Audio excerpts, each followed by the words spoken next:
You know what I love? Sports. Love sports. Sports. When When it comes to Texas A&M. Where are you getting this information? Let me tell you. Welcome to TexAgs. It's here. It's time. There's always a buzz in the air when you hit this moment. He is a guy that has gotten better and better and better. He's just got that dog in him. We will develop men. We will graduate players, and we will win championships on the field. I think of him as this hawk. Before long, he's going to be swooping in on those quarterbacks. And they embody what the school is about. It's about getting into hard situations and getting ourselves out. It's about working hard. It's about doing amazing things. And this is a real program. It's not fake. This is a real place. And if you want to be really good at football, this is a really good place to be. You know, if I'm betting on anybody, it's the Aggies.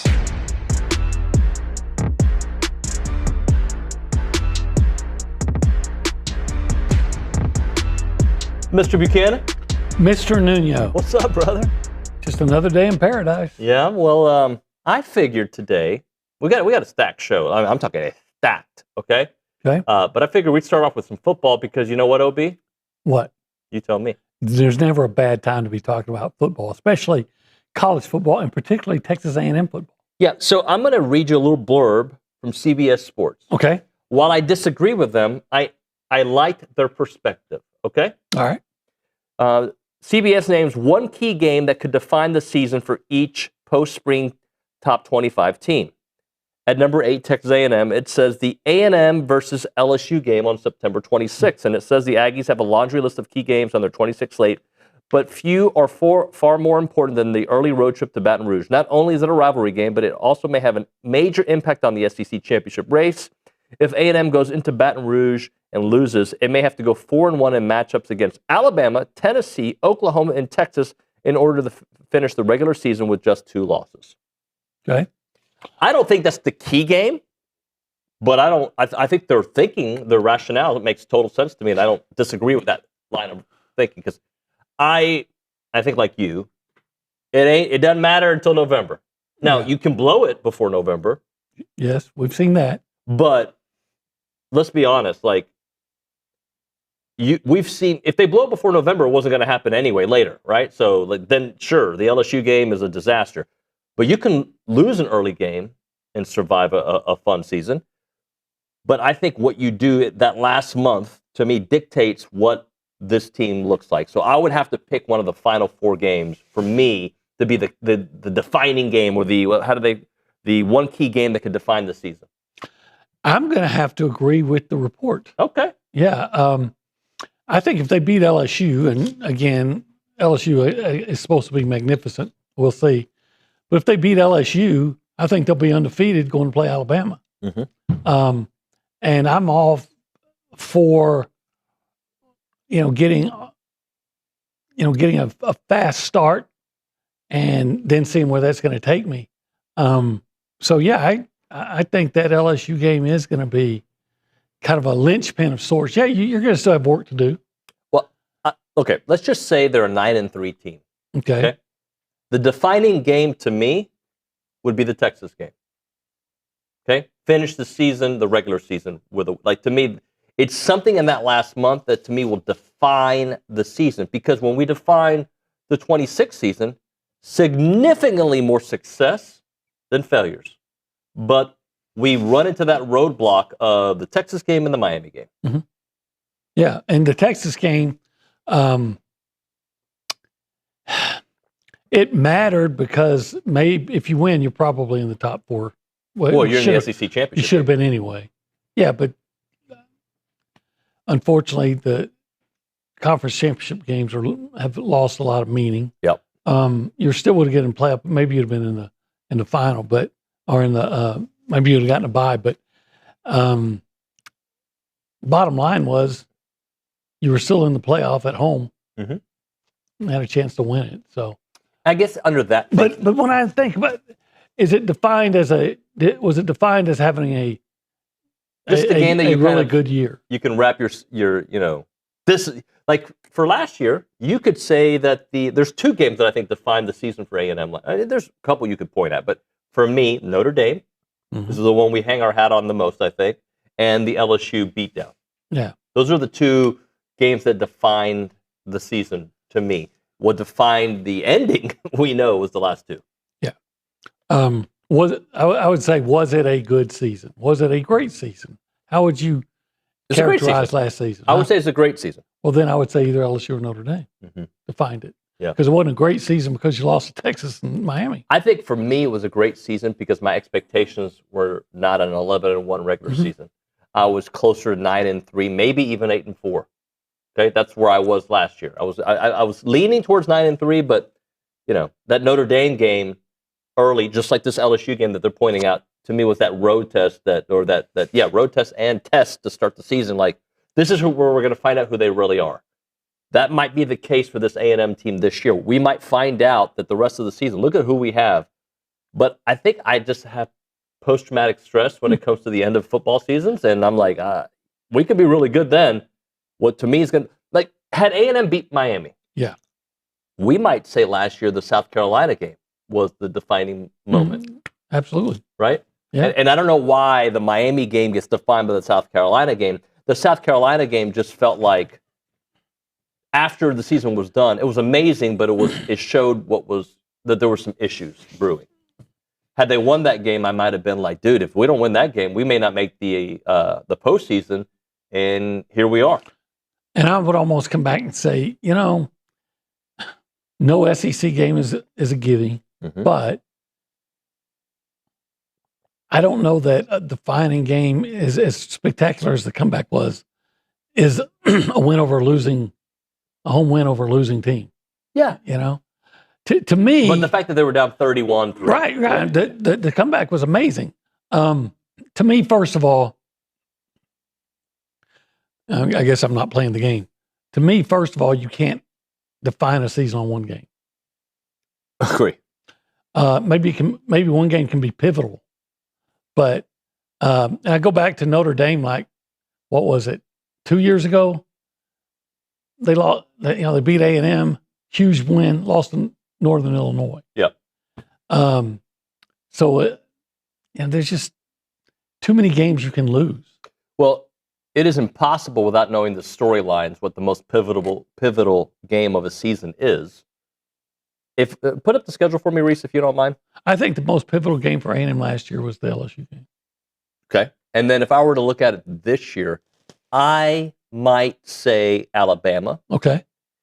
But then what that does is it sets up more pivotal games later that, like, hopefully they become of more importance as the season goes on, right? Of course. So if you get that Alabama game, then you got to go back to South Carolina where, you've gone before, where they had one loss heading into South Carolina 2 years ago, right?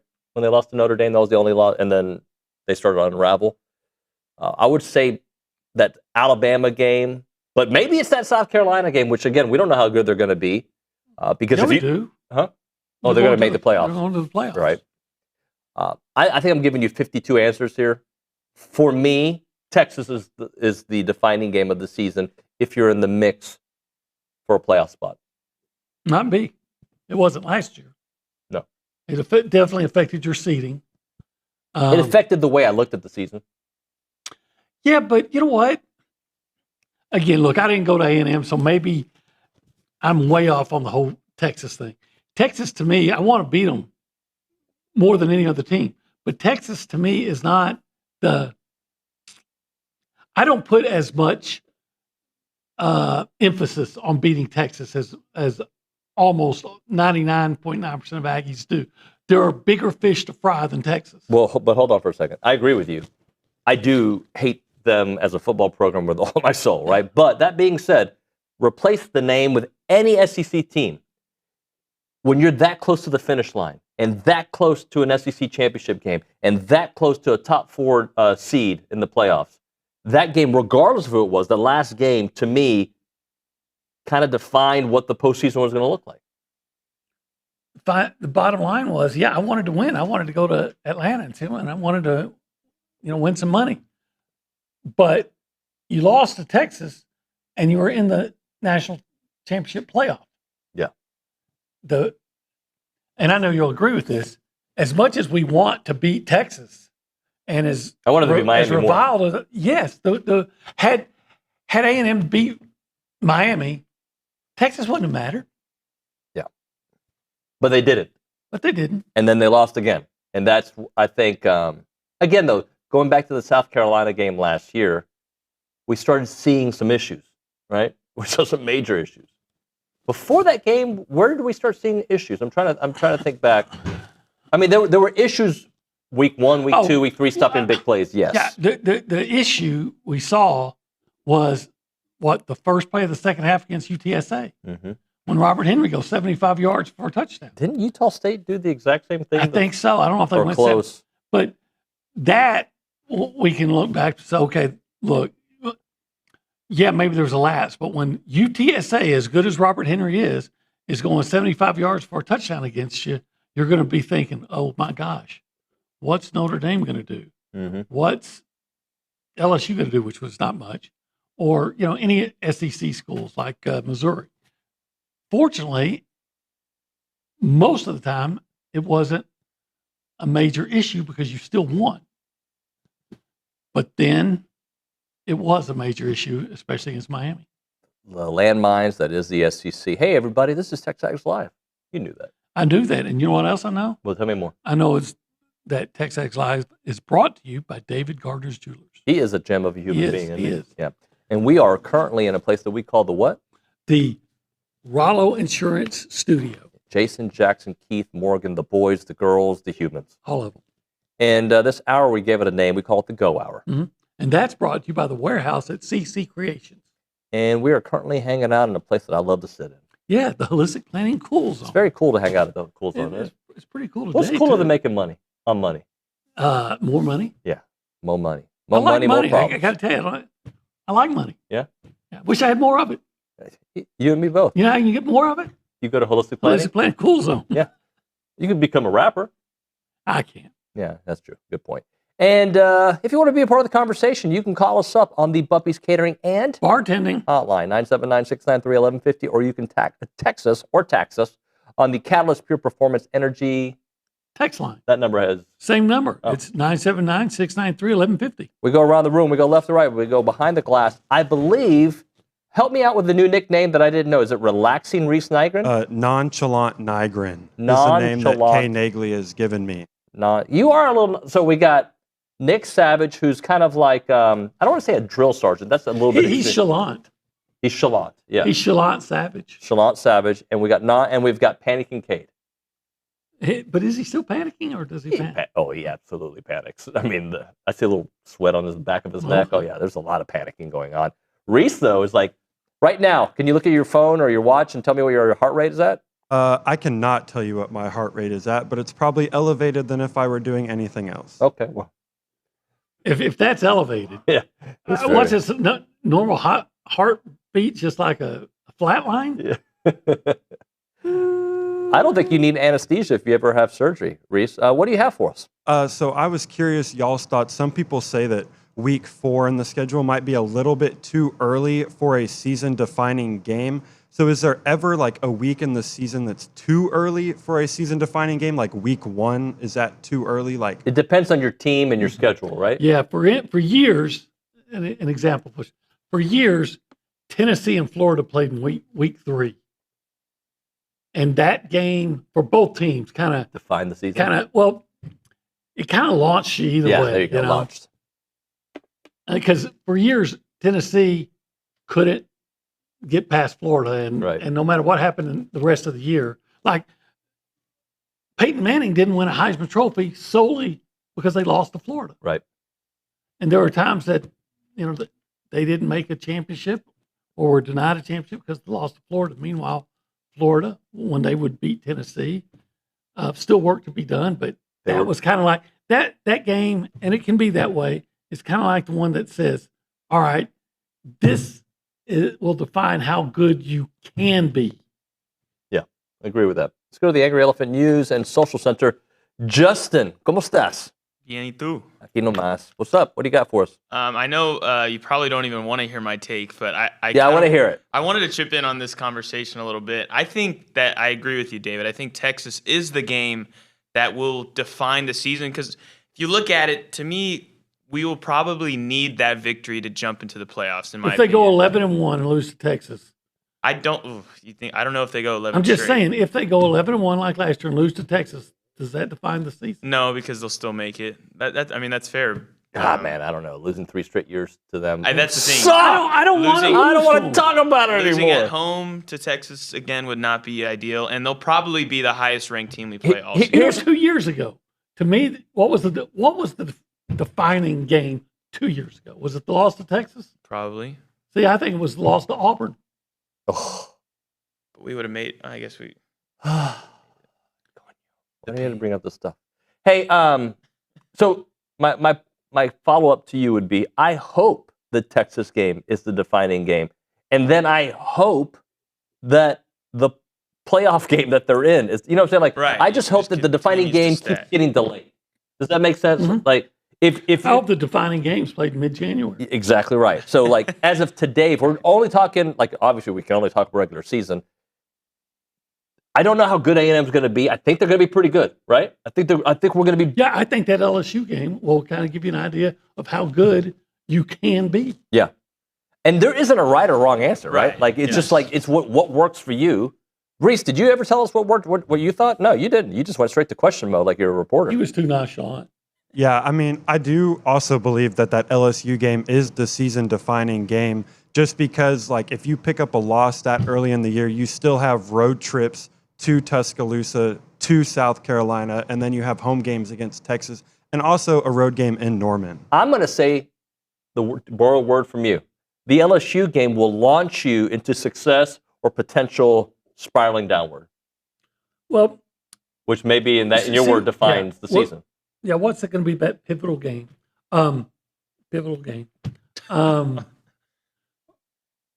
But here's the fact of the matter is, if you beat LSU and then lose other games along the way, then that game is not the pivotal game.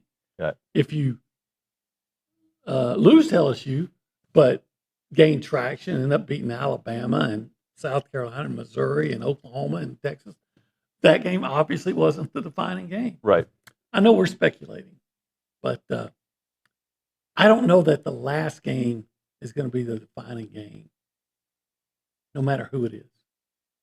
Yeah. Maybe each game is a defining game because you got to go into each week and win.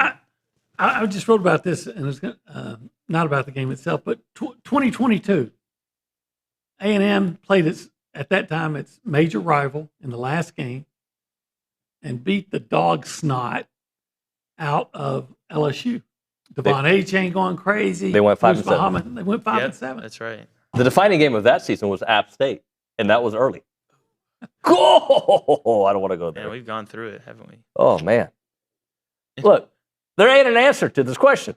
That's the facts, because you've got to play it out. But as we sit today, sure, LSU might be. Sure, Texas might be. I just am wired a way to think of the games better matter late, and those late games better define your season. Might be Alabama. By the way, I still can't. I've been doing some study on Alabama. I still can't figure out why you would think they'll be. I'm not saying they'll be worse, but why would they be better than they were last year? We have no reason to believe that. Let's hit a break, shall we? Let's do. When we come back, we'll do the Knockout Performer of the Week. That is brought to you by TKO Equipment. And Justin will have a couple other folks for us. We're going to tackle baseball on the other side, all right? Okay. Let's talk 1775. Never a bad time to talk about 1775. No, but this is where I want you to start. Okay. I want you to start with the side dish. Yeah. That is a main dish for some. Yeah. And you can turn it into a main dish if you want to add something to it. And that side dish / main dish is what? It's queso mac and cheese. Man, that is even. I don't know if calling a side dish does it justice. No, it's like I'm trying to think who's a sidekick superhero that really is equal billing. It ain't Robin. Ain't Robin? Huh? I don't know. I don't know either. I don't know if there is one. So yeah, you know what? Sidekick? No, they're one of the leaders of the Avengers. You know all about that. Yeah. To me, you said Avenger, the queso mac and cheese is like the Avenger, the sexy chick with the Black Widow. Is that what you know? The one that Halle Berry is. in the Oh, movie. Catwoman. No. Storm. Oh, Storm. Storm. Because, man, I'll take 1775 by storm eating that queso mac and cheese. What about the jalapeno cheese sausage? Oh, the jalapeno cheese sausage. That is spectacular. Brisket? Oh, so succulent.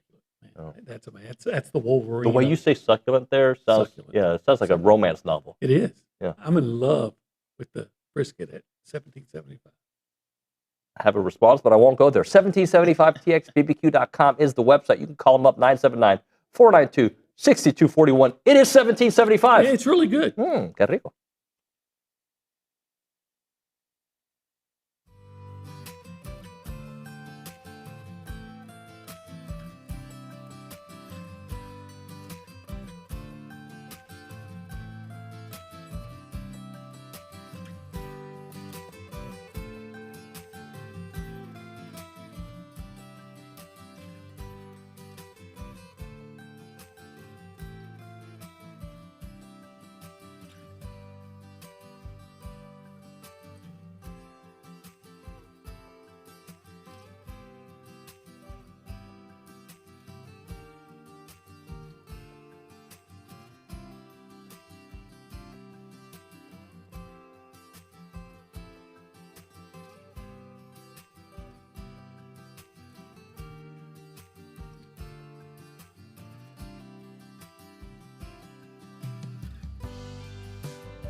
What beautiful music that is in the background. That's been playing Silent Night in mine. We're back. It is TexAgs Live. We are presented by David Gardner's Jewelers. We're in the Rollo Insurance Studio. It's still the GOAT. Your mic fell off, buddy. The Knockout Performer of the Week is brought to you by TKO Equipment. Please do me a favor. Rent, sell, lease, or rent to buy with TKO Equipment, which is your trusted source for used and heavy equipment. Olin Buchanan, I'll allow you, I say allow like I'm the king of the show, who is the first performer of the week? I got to go with Ben Royo. When you go for 7 for 7 on a day, 2 games, With 3 home runs. 3 dingers, 5 RBIs and 5 runs, I think that's worthy of an SEC Player of the Week. That's just me. Did they already give out that award yet or no? I don't. Yeah, I mean, I don't know what They didn't get anybody it, I else guess. did, but yeah, that was pretty spectacular. Yeah, fantastic there. All right, we'll go to the next one.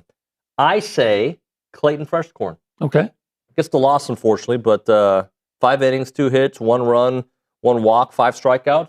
Career long going. Like, that was great outing for Clayton Freshcorn in a position that I had not seen him put in before. Yeah, and I think maybe a lack of defense probably contributed to that run, if my memory serves. Yep. And how about Chris Hokopian? Yeah. Dude's Man. banged up, doesn't matter. Keeps going. 4 for 9, 2 home runs, 4 RBIs. Yeah.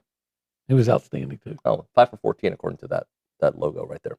Anyway, we go to the Angry Elephant News and Social Center, and Justin's going to give us some more particulars on maybe a women's tennis player. Yeah, Luciana Perez continues to keep it rolling. She played against the number 23 Hossam with USC and dominated really 6-1, 6-1, straight sets. Big stuff from them, from her. And also, I want to give out some shout-outs to softball. They had some SEC honors. Maya Perez and Kennedy Powell made first-team All-SEC. Sydney Peters and Michaela Wark made second-team All-SEC. Some big stuff from softball and, of course, tennis as well. Sounds like we need to get some more Perez girls here. Yeah, I agree. Those Perez girls are doing all right.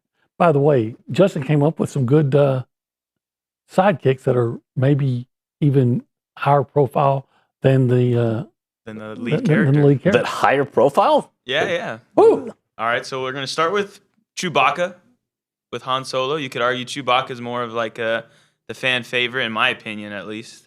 Yeah, I can see that. He's not the lead guy, let's be honest. I mean, he's the Wookiee.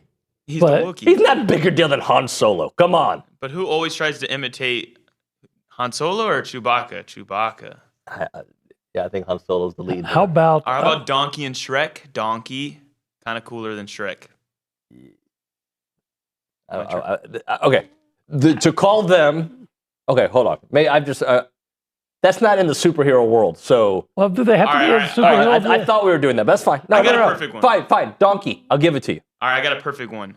Olin Buchanan to David Nuño. Absolutely. He is the star. The ratings go down when Billy and I and Bronny do the show. I'm not arguing that. How about Spock to Captain Kirk? Live long and prosper. Yeah. I mean, who would you rather be? To me, it comes down to who would you rather be? I'd rather be Han Solo. And I'd rather be Shrek. James T. Kirk. Is that his name? And he'd rather be David Nuño. Heck yeah, bro. He'd make more money. How about, okay, I'm going to go back some years. Charlie's Angels. Farrah Fawcett kind of was the main character, but Jacqueline Smith, to me, Jackie. upstaged her. Yeah, I don't remember either one. Anybody else? I mean, I do, but I can't picture. Who's Jacqueline Smith's like 100 years old and still hot today. No, there's no such thing. Yeah, it's true. Sorry, not playing that game. No. I hope she's not listening. That'd be really embarrassing. Jacqueline, you're hot.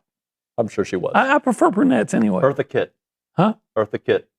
Eartha Kitt, but she was never. She didn't have a side. I was just going old lady that. Never mind. Is she still with us? Can you read some of these text messages, please? Yeah, I got a good one. Let's start here with PG Ag and King Oak. Yep. He thinks in the playoff football era, it's better to lose early. What do you think? I don't. Yeah, apparently because A&M got screwed losing late. Yeah. Had they lost the Texas game week 3 of the season, they're a top 4 seed. Didn't seem to bother Ohio State 2 years ago. They lost to Michigan. That's true. Won the national championship. Yeah, Notre Dame. My mind went to Notre Dame 2 years ago when they lost to Northern Illinois. They lost early last. They lost to Northern Illinois twice. early and went to the They went to the national College football championship. playoffs. Yeah. and then they And lost last year. early this year to A&M, and Miami still didn't get in. So it didn't matter. It didn't matter. There was one about OB's rapper name. Oh yeah, they did ask. What would your rapper name be? I got one for him. Okay, what roll it The out. Old Dirty Buchanan. Old Dirty? The Old Dirty Buchanan. The ODB. Okay. There was a rapper called the Old Dirty Bastard with the Wu-Tang Clan. I could totally see you with part of with the who the clan? Old Man Clan. With Yeah. what kind of clan? The Wu-Tang. Oh, Wu-Tang. W-U. Okay? Wu-Tang. Woo. Okay. Like, Wu represent I the just Wu. want to make sure I got which. The 36 chambers of Shaolin. I was just making sure I got which Tang clan. That Tang. Did you ever drink orange Tang? Or grape Tang? I'm familiar with it. Yeah, that wasn't part of. We didn't go to those meetings, but yeah, I know So it. you've Yeah. had the orange Tang. I don't think I've had it, but I've seen people. I wonder have when it. they quit selling it. Remember Tab? Tab, yeah. Tab was a good drink. Yeah. I think. Yeah, Tab. You have no idea what we're talking about. I've heard of Tang, orange Tang. But The astronauts drank it. So they came back from the moon. When they saw the aliens and all of a sudden, everybody wanted to. on the moon, you heard about that, right? The aliens on the moon. Yeah. When they went. Were they legal? Right now, we're going to talk about Rollo Insurance. That's a proud laugh. That's a proud laugh. Hate mail in 3, 2, 1. When you get hate mail, have Rollo Insurance take care of you. They'll take care of all of your insurance, from home insurance to ranch insurance to farm insurance, auto, you name it. Start a relationship with an expert who puts you first. Your agent does become familiar with your specific situation, and they provide you a plan that most protection mass market insurers simply cannot match. When you need advice or have a claim, you'll speak directly with somebody who knows your situation and your name and your face. That's the Rollo difference. That's why I have Rollo Insurance. They are the official insurance provider of this show, TexAgs Live. Visit the website, RolloInsurance.com/TexAgs, RolloInsurance.com/TexAgs, or call them up, 888-44-ROLLO. It is Rollo Insurance.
Here on TexAgs Live, we're presented by David Gardner's Jewelers, Rollo Insurance Studio, the Go Hour, presented by the Warehouse at CC Creations, OB Nuño, joined by Ryan O'Brien. He doesn't even have to try to wear a tight shirt. It just happens to be tight because the gun show is here. What's up, Brian? So, David, how you doing? I'm good, man. My man. Great to see you. Good to see you guys. Hey, so I want to talk some Aggie football with you, but let's first start off with your camp. You're going to have a camp coming up here really soon. I thought I had the date, May 30th. Is that right? Yeah. Tell me more about it. Yeah, so we have our youth camp, our 4th annual Gyro Fitness free football camp. We work on the kids' skills, give them mentorship, help them with their agility, their speed. We have some great former athletes and current athletes who will be there. We got some LSU alumni, former NFL player Terrence Tolliver, Jaquise Martin, who's over at University of Houston right now as a local product.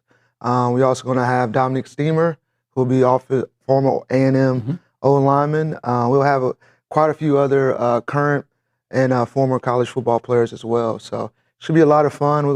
We have HEB partnering with us, so they'll have some free food for us. Mr. Charles hooking you up? Mr. Charles is going to take care of us. That's my guy. He's the guy. And we've been so lucky, so blessed to partner with companies around the community. Gabe Bach and his realty group has been a blessing to us.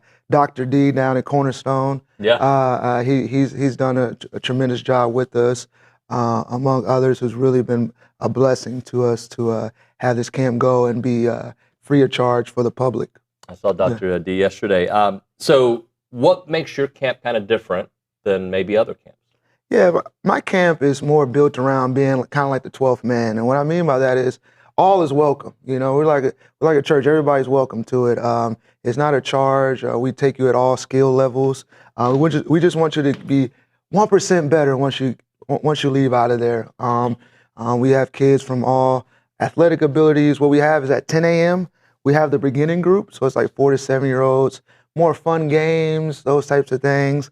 Our 8 to 13-year-olds is more advanced level work, which will be at 11 a.m.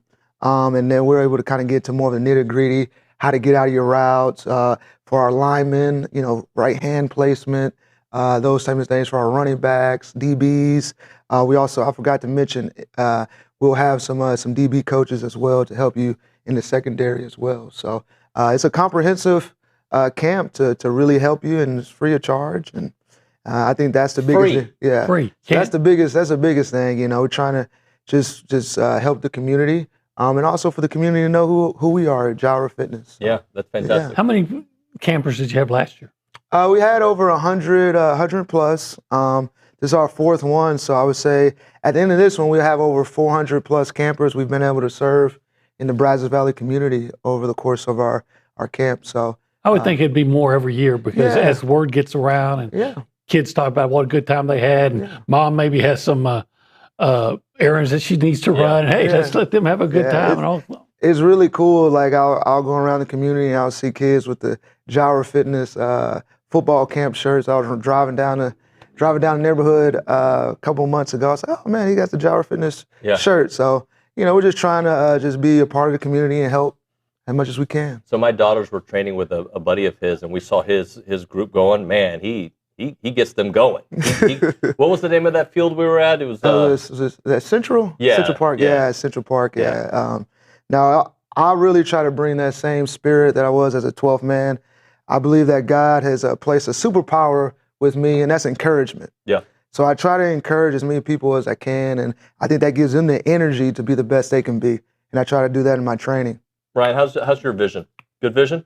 Yeah. We're going to put the A&M football schedule up, okay? We're going to ask you the question that we started the show with. Okay. All right? CBS Sports picked a game that they think is the defining game of the 2026 season. What do you think? What is the defining game if you were to look at that schedule and maybe give me a couple reasons why? Not to put you on the spot, but you want me to tell you what our answers were? Okay, what's the answers? Right, so CBS picked the LSU game early on. Okay. I think OB agreed with them. I agree. Okay. I was all over the place. I gave 19 answers. I think at first glance, I would say maybe that Alabama game mid-season. Mm-hmm. To me, it's usually later in the season because I think A&M has had success early in the season. But there isn't a wrong answer. Right. Well, I mean, you're correct. Honestly, for me, I think the Texas game is always going to be the turning point. So there's many factors that play into it because you think about if they lose, one game and that one game is against Texas, it hurts more. It'll hurt also for perception for us with the fans and those types of things. So I would say the Texas game, they're playing here at home. So we got to be able to get one from them. All those games are very critical, but I think Texas, they're going to be a pretty good team as well. That would be my answer is that Texas game. Obi. I think David spoke about that one too. Yeah. I didn't go to A&M. I always have to preface that. So, maybe I'm not speaking from the wisest part. But I always say that while you want to beat Texas or a rival, I get it and I hate them and I want them to lose every game. They're just bigger fish to fry to me. Right. So if you're 11-1 and you lost to Texas, I don't care. Right. I care, right. But in fact, last year, the game that I was most, and I believe most people disappointed in was the Miami game. Okay. If you win that one, you keep going and you keep going, and Texas didn't matter. Right. But I understand the whole appeal of playing a rival. I'm sure if you're talking to people at Alabama or Auburn, vice versa, they're mentioning each other. But, I guess Texas can be. We never know. We won't ever know till after the season. Yeah. Right. What was the most pivotal game? But yeah, to me, it's just that LSU game and keeping that going and getting off to a fast start and building your momentum for the second half of the season. Brian, looking back at last season, you could make the argument that the most defining game of the season, or you could give a couple answers. You could say Notre Dame. Yeah. You can say the LSU game. Yeah. You could say the Texas game, which I think isn't fair to the success that they had at 11-1, right? That's the one that hurts the most. Yeah. No, the Miami game hurts the most. Let's be honest. But I guess just that downward trend at the end. Yeah. That's another reason why I said the Texas game because it's really how you finish, and that'll be a good reflection of where we're at as a program. I think if we finish strong, if we lose one or two games in the beginning of the season. I think the most important is the process, and I think if they're continually performing good processes throughout the course of the season, I think it's going to be a success for them no matter what the record end up being at the end of the year. Well, hearing from a player, right? You played Texas. Mm-hmm. Did you go into the season as you prepared for the season? How often was Texas brought up? How was it? I've heard one time, I guess it was Woody Hayes, right? When the legendary Ohio State coach would always say, "What'd you do today to beat Michigan?" Right. Was it something similar to that? I think it's a couple of factors. One, if you really don't have anybody on your schedule, you need somebody to be able to aspire to shoot for, and that might be a case in their situation. I think for A&M and for most people, you got to be process oriented. Like, are you doing the right processes to be able to get yourself to be successful? I think when we were playing, I think we had a lot of really good teams. We had Tech, Oklahoma, Tech. They were all really good. They all got your attention. Yeah, they all got our attention. So we necessarily wasn't looking at Texas, but I know that hey, if we don't play well against these lower teams, we're not going to have a chance against Texas. So that might be the motivation when you're playing non-conference. Hey, we got Texas coming up. We got to make sure we're ready. Or I remember in 2009, we're playing non-conference games, and it's like, okay, we're going to have Arkansas in Jerry World. We got to make sure against UAB, we get everything right. We're ready to go because we got to be ready for this team next week. So that's one way to look at it. I would never go into a week and disrespect another team. And I think just as a coach, as a trainer, I think what I try to do is teach kids process oriented. And Nick Saban is very heavy about, it's all about the process and don't be an enemy of the result.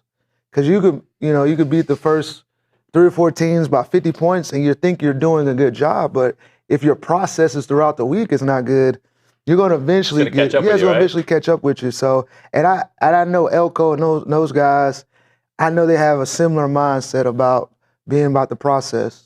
Last thing for you, because you're speaking my language when you talk about process oriented. Yeah. That speaks to me. Have you always been that way? Like, has that been, or is that more as you've become an adult, you have some wisdom, you're a coach, you have these kids that you train, like you see the value in it, or as a player? I mean, I know you had to grind for every inch, right? Yeah. Were you process driven then? Yeah, I think I had to. I was put in a situation where I was forced to be process driven, or I would be very disappointed about the results.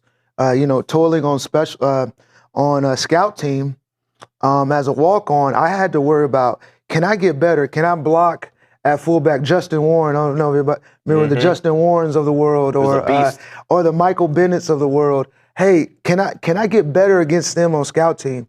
And that confidence allowed me, when I finally got my opportunity, that, man, I'm not worried about any of these people because the process was right. I wasn't worried about what team I was on or how I was looking and those types of things. And a lot of people had respect for me because of that. So I learned that while being at A&M. It's all about the process, because things don't always look the way they really are. It's all a perception. Right. It's all perception. So as we equate it to A&M, all it is perception. Perception-wise, they're a top 10 team. They could be the best team in the country, or they could go 5-5. It's based on what the things are you doing right now when nobody's watching you. Mm-hmm. And that's what I learned at A&M. That's what I try to do in my training. That's what I try to do in my life. Is like when nobody's watching, that's where it really matters. And only you know, are you going through the right processes. You can post it. I tell the kids I train all the time, you can post something on social media, you can get the likes and all that, but really, what are you doing in the dark? Yeah, that's exactly right. Hey, remind the folks how they can be a part of the camp this week. Yeah, you guys. In a couple weeks. Yeah, on May 30th. You guys are welcome to go to my website, ryanobrien.com. There you'll be able to see a link for our youth football camp, and I'll be right there for you. So, Ryan, great stuff, man. Thank you. Thanks, Dave. I appreciate you. Appreciate you. We'll hit a break. We'll come back with a short final segment of the Go Hours, TexAgs Live.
And we're back. It's TexAgs Live. We're presented by David Gardner's Jewelers Rollo Insurance Studio. As a reminder, the final segment of the program is brought to you by Double Dave's.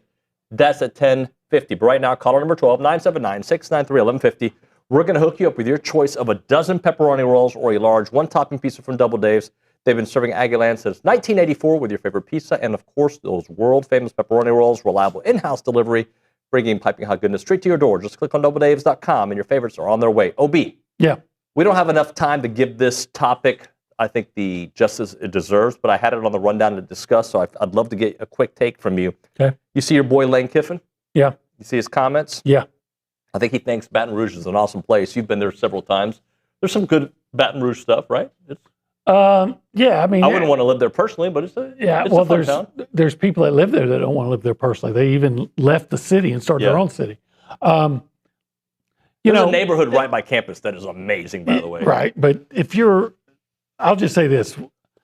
When my son went to school there, first I said, son, just try to stay as close to campus as possible. Mm-hmm. And he thought I was being ridiculous. And within a couple of months, he understood. Because Baton Rouge can be a dangerous place. His quote was, he was talking to parents. I guess he was on Vanity Fair and revealed that Oxford became an issue in recruiting, hunting at the lack of diversity in the city. Hey, coach, we really like you, but my grandparents aren't letting me move to Oxford, Mississippi. He recalls that doesn't come up when you say Baton Rouge. Parents were sitting here this weekend saying campus diversity feels so great. It feels like there's no segregation, and we want our kids. That's the real world. I think, you have a kid that goes to LSU, so you can speak on this. When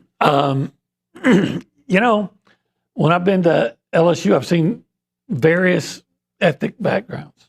And I've been to Ole Miss, and I've seen various ethnic backgrounds. So, but I've been to Bryan College Station and seen it all here too. Yeah, in my neighborhood. Yeah. Right. But he lives there, so maybe he knows more than I do. But I don't know. It seems to me that they've done pretty well at Ole Miss recruiting. I'm sure he's talking about black kids. I'm sure they've done well because I've never seen him try to recruit Asian kids to his football team. I don't know, maybe not. OB, we got to hit a break. I dropped coffee on my way down the stairs, so I got it like on my shirt and it's just disaster. It's I didn't even notice. Yeah, but I like to be like Eminem. I like to tell you my diss before it actually happens. I like M&Ms. When we come back here on TexAgs Live, we've got a special announcement from the Brazos Valley Bombers. We'll do that on the other side. It's TexAgs Live.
All right, we're back here on TexAgs Live. We are presented by David Gardner's Jewelers in the Rollo Insurance Studio. Brazos Valley Bombers talk here.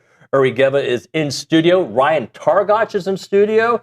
Got some reasons behind that. Uri, I'm going to give you a chance to kind of make an announcement here on the show. Well, we figured our 20th anniversary season, why not make an announcement on TexAgs? I don't think we've ever been on TexAgs to announce a head coach. And so our current head coach, Mateo Martinez, he coached last year, built an incredible roster, and then got a phone call. And when the Cape calls, you go to the Cape. Yeah. And so he's going to be coaching up at the Cape. And so we asked him, hey, who do you think would be a great person to manage this roster to take us to a championship? We haven't won since Nick Savage called it, I think, in 2020. So it was like, okay, what do we do? Hey, Ryan, won't you be our new head coach for the 20th anniversary season? All right. Congratulations, Targo. So, all right. So I got a lot of questions to follow that up with. First off, what does this mean to you? It means a lot. I mean, I'm very excited, very blessed to get this opportunity. Not a lot of guys get to experience a head coach role, whether at any level. So I'm very excited and very blessed to get to work with the Bombers, get to work with Uri, with Chris, and just to go win a championship. So take me through the last couple of years, because when you walked in, I was like, when's the last time you were in here? And it was obviously during the 24 season or right after the 24 season. Mm-hmm. You weren't even in the studio. This is when we were still in the old studio. Old studio, that's right. So kind of catch us up, because I know you've done stuff at several spots. Oh yeah, I've been bouncing around the last 2 years trying to find what I want to do, and I've always known that I wanted to do something with baseball. That's been my goal. And so I reached out to Dusty Hart over at Blinn. I'm very grateful that he gave me he would have me on as a volunteer assistant. And so short story short, we're in a super regional. Yeah. And so it's been a great year. Dusty actually had his 800 career win, and he's going to be inducted to the JUCO Hall of Fame. So a lot of good things are happening. So hopefully we can keep that train going of good things and playing the last game of the season over there in Grand Junction. Yeah, shout out to Kai Hood on the team, by the way. We know that family.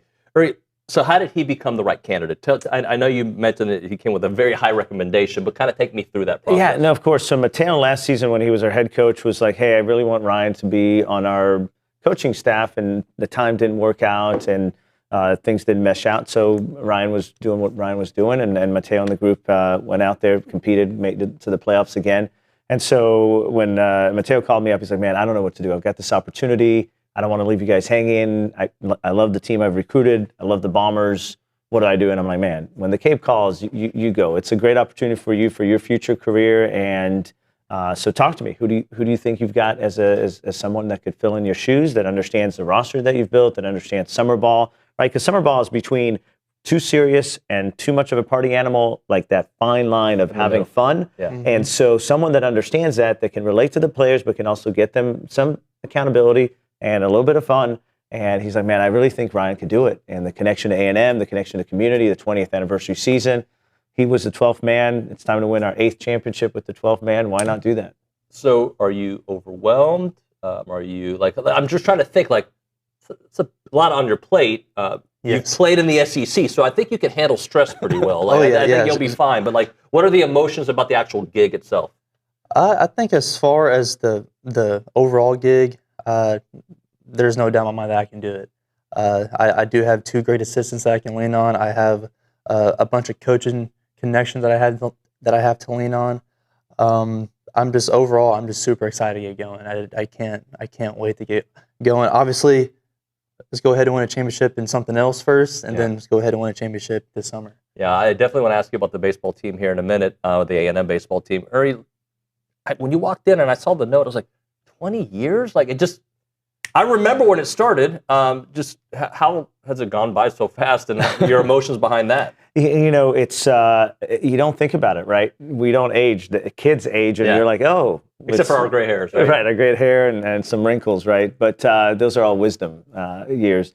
It's been a fun journey. It's really something that the older I get, the more I understand this is the community's team. This is not Uri Geva and Chris Clark. This is not our team. This is the community team, and we're super excited to be in the whole Brazos Valley. We'll have an announcement this week, and then another one later on about a game in a city that has Bluebell Factory there, maybe to be announced in a couple of days. We'll announce another one in another community, so we'll really have a little bit of a barnstorm or Now that we've done a pop-up game with the Bananas, we can use the term pop-up game in these other communities. So we're really excited about bringing the brand outside of just Bryan College Station, and then having a home in Navasota this year, home away from home.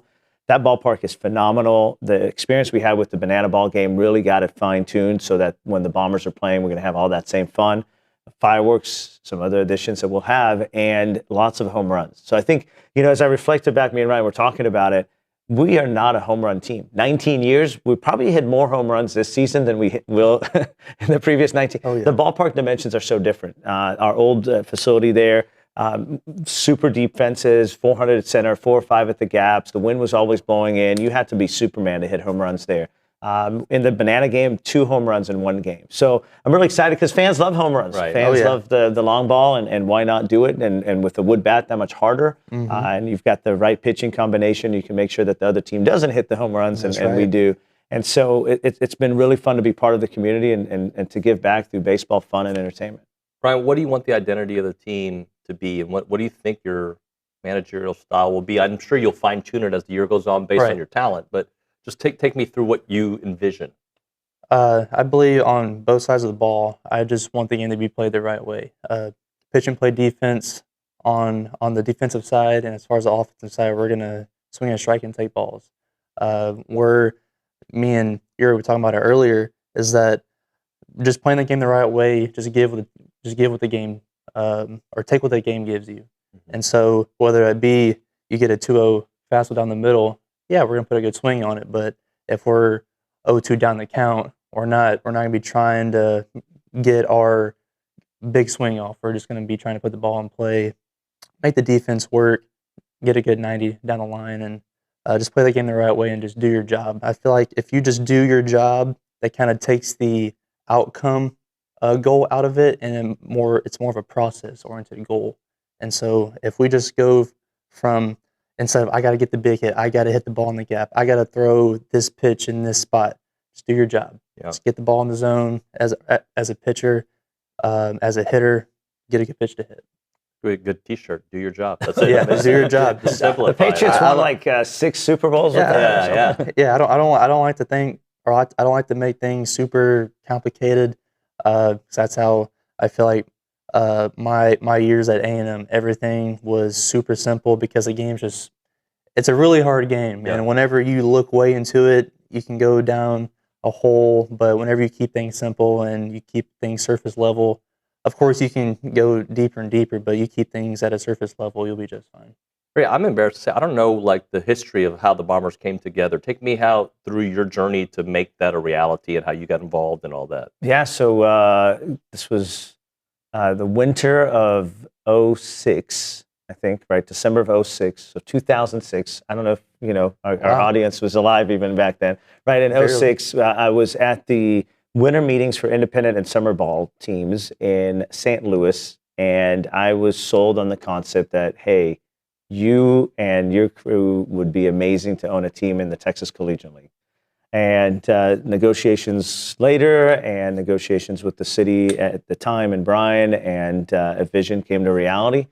Played that first season in 07. No one thought at the time that the league itself was very DFW-centric, and we were in College Station. So we were kind of the outside, the stepchild of this whole league as also the 9th team. There was some drama, and at the end of that season, the league kind of blew up and got restructured with a lot more teams like us that are focused on entertainment, on fun, on community outreach, on just being part of their hometown.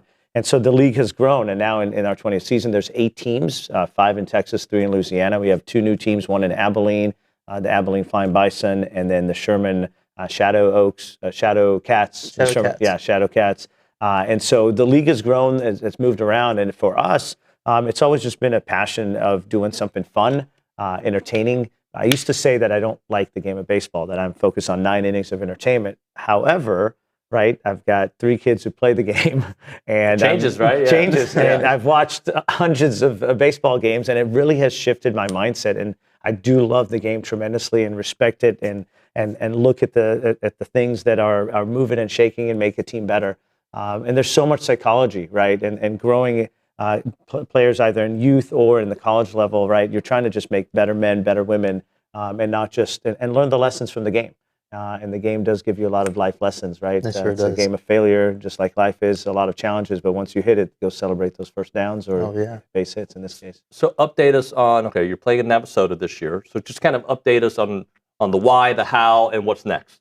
Yeah, so City of College Station and the Bombers are excited about a new championship stadium that's going to be built right by Costco and College Station. So centrally located to the Brazos Valley, easy to get on and off from the highway. It's going to be a fantastic facility with the Jumbotron, some suites, some club seats, all of the amenities that are, taking us to the next century, right? One of the things that we looked at is we were looking for a home for the permanent, right? I know I'm not going to be the Bombers face for ever, right? There's a clock ticking. Eventually, I won't have the energy, or someone else will have more energy that can come in and really take this team to the next 25, 30, 50 years. So when we're looking at it, we were looking at how do we become the Yankees of this community? Not the Yankees as a billion-dollar franchise, but the Yankees. No one knows who started the Yankees. No one cares who owned the Yankees 20 years ago. They love the Yankees because that's part of their community. And so for us, that's what we want to do. That's what we want to achieve as a long-term.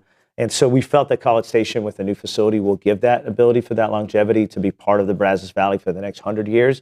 And working with the city staff and with the developers there at the station with Thomas Rogers and Chad Murphy, it's coming along, and it's going to be a fantastic place to play baseball. And I can't wait. And for now, Navasota has been an incredible community, from the superintendent to the city staff. Everybody is super excited to house us for a year, including some host families that are from there.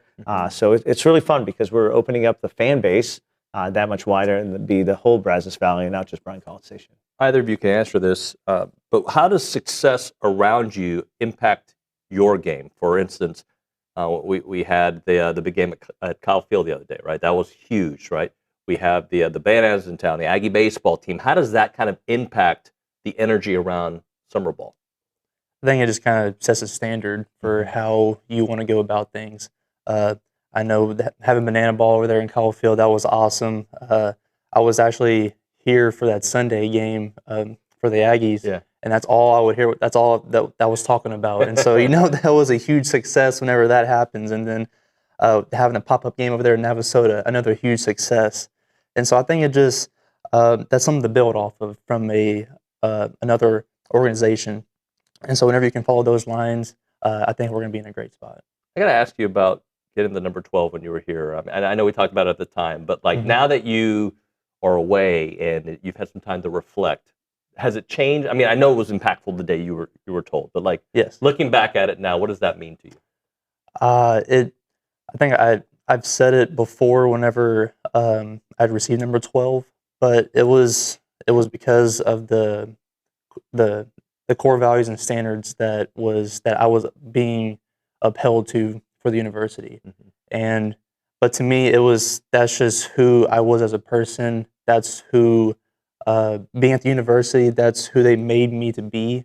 And so I have a lot of credit to my family, God, and then also this university and who it shaped me to be.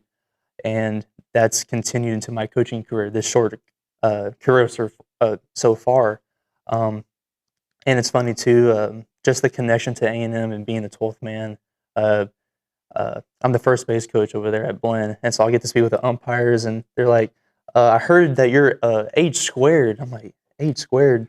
Hell to a hammer. I'm like, oh man, I haven't heard that name in a while. And of course that, they love to talk to me about baseball and my time there. And it's just a connection that'll never go away. And I'm beyond grateful for it. What do you think about a couple of your old teammates and what they're doing? Caden and Gavin just killing it. I'm sure you expected it. Oh yeah. I mean, I expect nothing less from them. I got to talk to them the other day, being at that game, that Sunday game. I forgot who they were playing. Everything's just so jumbled nowadays. My schedule, I forget what day it is. Yeah, life's coming pretty fast. It's great though, right? It is a great thing. I am not complaining at all. Just I want to put that out there. But yeah, I mean, you were probably talking about the Auburn game here a couple weeks ago. Yes. Yeah. Yes, that's right. And got to chat with them for a little bit. And I mean, I expect nothing less. I know with Early, what he's done with this team. That's what. That's the Mike that I know. I've known that's always been in him, and so I'm glad that people are getting to see what he can actually do with the team, and so it's very awesome to see. Are you proud of him? Oh yeah. Oh yeah. It makes me really happy because I know that that's deep down whenever I knew him from the first day that stepped on this campus, or that he stepped on this campus, that he had the fire and the ambition to do what he's doing right now. All right, let's close out. So give us a little timeline when the season starts, when practices start, what the timeline looks like, and then how people can get tickets to come check you out. Yeah, and of course, so the season starts June 2nd, and we play the Victoria Generals in Navasota. It's kind of back in home and away series with them, and then we'll have a Thirsty Thursday dollar beer, and then some fireworks on Friday night. So it's going to be a lot of fun. A good promotional schedule is going to be unveiled in the coming days, and you can get all the information about the Bombers, bvbombers.com. Single game tickets, season tickets, camps, all the fun stuff. Learn more about the players, the roster. It's all on bvbombers.com. Both of you, thank you so much for coming. Congratulations. I'm pumped for you, man. Thank you, sir. Don't be so long. Don't let it be 2 years, all right? Come back. Oh, yeah, for sure. You got it, man. Thank you very much. Thank you. Thank you. We'll hit a break. When we come back, we'll talk a little bit about Coaches Night with the Brazos Valley group right now. We're talking ground shuttle. They offer frequent and reliable shuttles from Bryan College Station to George Bush Intercontinental Airport. So we all know that going to Bush can suck. Excuse me for using that word, but the traffic, the drive, it's just not good. The parking situation is not good. Let the folks at Ground Shuttle take care of you. They're in South College Station. You get dropped off at your office, or you can utilize their convenient, secured on-site parking. They've got 9 shuttle times every weekday, every hour and a half. They've got 5 shuttle times on the weekends, every 2.5 hours. And they also have charter service, and they can take you anywhere in Texas. Just enjoy the ride to Bush, and don't think about anything like the traffic and the parking. Check out the website, groundshuttle.com. That is groundshuttle.com, or call them up at 855-303-4415. It's Ground Shuttle. Let them do the driving.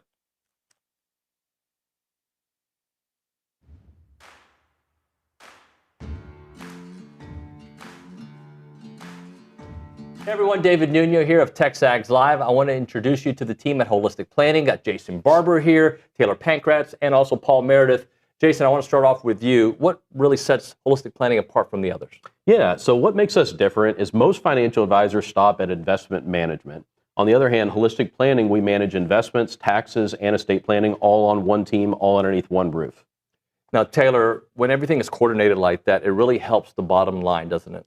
It really does. When your investments and taxes are working together, you stop leaving money on the table and keep more of what's yours. Paul, Holistic Planning is trying to expand as well. That's true. We just opened our Houston office, and we're looking for people who feel like their advisor isn't seeing the full picture, because that's exactly what we fix. And Jason, there's other opportunities beyond that. Definitely. If you're a financial advisor and you want to join the Holistic Planning team, we're looking to add 50 teams in the next 5 to 10 years. So check out holisticplanning.com/advisors. All right, so if you want a team that actually coordinates everything, go to holisticplanning.com. Aggies, this one is worth it.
All right, we're back here on TexAgs Live, presented by David Gardner's Jewelers Rollo Insurance Studio. Coaches Night Out's coming up. Denim and Diamonds coming to College Station on May 30th.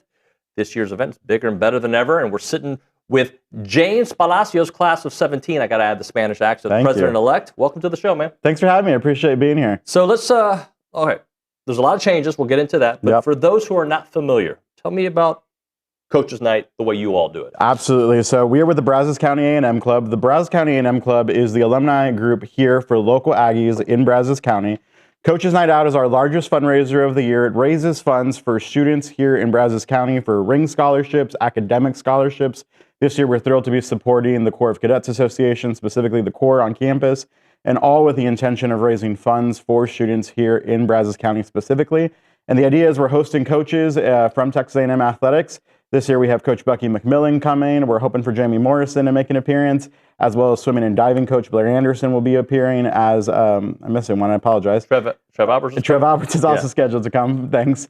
And we're excited to be hosting them. We'll have conversations with each of them and give our community an opportunity to hear about things that are going on in Texas A&M athletics across all the sports, not just football. So we're really excited about that. So what is the theme, Denim and Diamonds? What inspired that? Absolutely. So this year we decided to change our event a little bit. This year we are now at the Hilton in College Station. We've traditionally been at Legends Event Center in Bryan. We are turning our event into more of an upscale type event, looking for more of a party, fun atmosphere.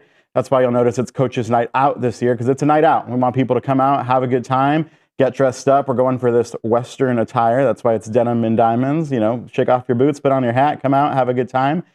We have a live band. There'll be casino gaming, an after party on the rooftop. It's going to be a great night, all in support of students right here in Brazos County. Yeah, I'm looking through this. The Groove Line Band is coming. Is that right? Yes, the Groove Line Band from Dallas will be here. A hat bar. We have a custom hat bar. You can get your initials branded onto your hat or put a ribbon on there or add something fun. It'll be a great time. And then casino gaming as well. Yeah? Yes, that's a new one for us this year. We've added casino gaming. So you'll get essentially every guest that attends is getting fake money to come play at the casino. Yeah. And then for however many chips you end up with at the end of the event, you get to enter raffles for different Aggie memorabilia, trips, things of that. So you're playing for a purpose, but also, you know, having a fun time and getting to win some cool things. And then there's the rooftop after party. Yes. That's where people get crazy, right? And we're going to get pretty fun up there on the rooftop. We'll finish up the night up on top of the Hilton, overlooking, you know, scenic views of College Station and getting to see Kyle Field from the rooftop. And finishing up the night strong out there. And again, a new ad for us this year. And we've heard a lot of positive feedback from the community. Excited about this new format. And it's a really refreshing take on a very long-standing tradition for our club. So why the new format? Because, I mean, the old format works, right? But you just wanted to freshen it up? One of the things we've been trying to do lately is really not get stale, I guess is the good word to say that, and really innovate and try to be different. Our event has been going on for over 30 years now, and how do we keep it going? And one of the biggest things also is attracting new folks to this event that maybe have not heard of us. This year, we'll be having a lot of new folks that are joining us that have never been sponsors or have never been table hosts, so we're really excited.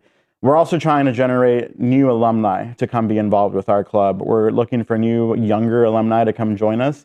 We've predominantly been a historically older club, and so we need that new fresh blood to come in and see what we're doing and take up the mantle and moving forward with all the great things we got going on. How long have you been with them? I've been involved for about 6 years now. Okay. I'll actually become president of the club starting in January. I currently serve as president-elect and chair of Coaches Night Out. And so really trying to get young alumni involved in our club is something we're really passionate towards. I'm trying to think. So in the last 6 years, we've actually seen this community change, right? Like it's becoming more a city as opposed to a small town. Have you seen an influx of that younger demographic? Yeah, and I think one of the things, this may be a bigger conversation, but young people are looking for community in our town right now. They're looking for ways to plug in and get involved. I think there may be a big misconception that young people are not staying in College Station. That's not accurate. There are a lot of young people, and it's not just our organization. You have a lot of other organizations across town that are trying to get young people plugged in, and we just want to be one of them that people look to and want to be involved with. Volunteer group, right? Like we are. The entire event is volunteer run. Coaches Night Out is put on by volunteers, and it's not. We have nobody on staff. There's nobody getting paid, and so it's a lot of work for individuals to put on this event, and it happens because of committed volunteers that want to give their time, talent, and treasure. So for those who haven't been or are going to experience it for the first time, what is it like? So coaches take the podium and talk for 20 minutes. How does that all work out? Yeah, so we'll have different guests. Of course, all 4 of our administrators and coaches that are coming will have opportunities to speak and also take questions from the audience. They'll be scattered out throughout the night. They usually have about 10 minutes for a speech and then 5 to 8 minutes for questions. So there'll be plenty of time to get your questions out there. Then at 8 p.m., we transition over to this party gala style event where the Groove Line Band will take over at 8. The casino will open. And then at 11, we transition over to the rooftop and finish up strong up top. How do people get tickets to be Go to bcamc.org. I'm actually really excited to share that the entire, all of our tables and dinner portion of the event is sold out for the first time ever. We're thrilled about that. But you can go online to bcamc.org to buy after-party tickets. This is a new addition for us. One thing that we have heard a lot is that a lot of our younger students and alumni, rather, they're not going to pay $200 for a ticket for dinner that may be out of their price range. And so we've added a $50 after-party ticket, gets you in at 8 p.m. You can still enjoy the band, the casino, you get a free drink ticket. And so while you're not getting dinner, you're still getting access to the event, still getting to support, and still have a great night out. When do you start planning next year? Hopefully right after this year. That's the plan. Yeah. We'll see if we can make that happen, securing dates, trying to get things like that. An event of this size does take a lot of time, so we do try to get started as quick as we can. Okay, so final plug, just how can people be involved? Yeah, you go to bcamc.org, even if it's not with Coaches Night Out, or if you are interested in joining the Brazos County A&M Club. We support student scholarships opportunities right here in our town. bcamc.org, give us an email, give us a call. We'd love to chat. Just before you go, it continues to grow each year, I feel like. It has, yeah. And this year, like I said, we sold out in 2 weeks this year. The fastest we have ever sold out this event, and that's because of all the folks that are involved. Awesome, man. Thanks for coming by. Appreciate it. Thanks so much. Appreciate you. We'll hit a break. When we come back, we'll talk to Brian Kortan, talk a little men's golf here on the other side. Right now, when it comes to your money and your peace of mind, it starts with the right team, and that right team should be Aggie-owned Paragon Financial Advisors. They're an independent fiduciary firm serving clients all across Texas, so you've got no commissions, no sales pitches, just trusted advice tailored to you. They have a team of 18 professionals, including over 9 CFPs, a CFA, and a CPA, and their expertise runs deep at Paragon Financial. What you need to do is call them up at 979-693-3907 or visit paragon-adv.com to schedule your free consultation today. It is Paragon Financial Advisors, integrity, expertise, and trust. Paragon Financial Advisors.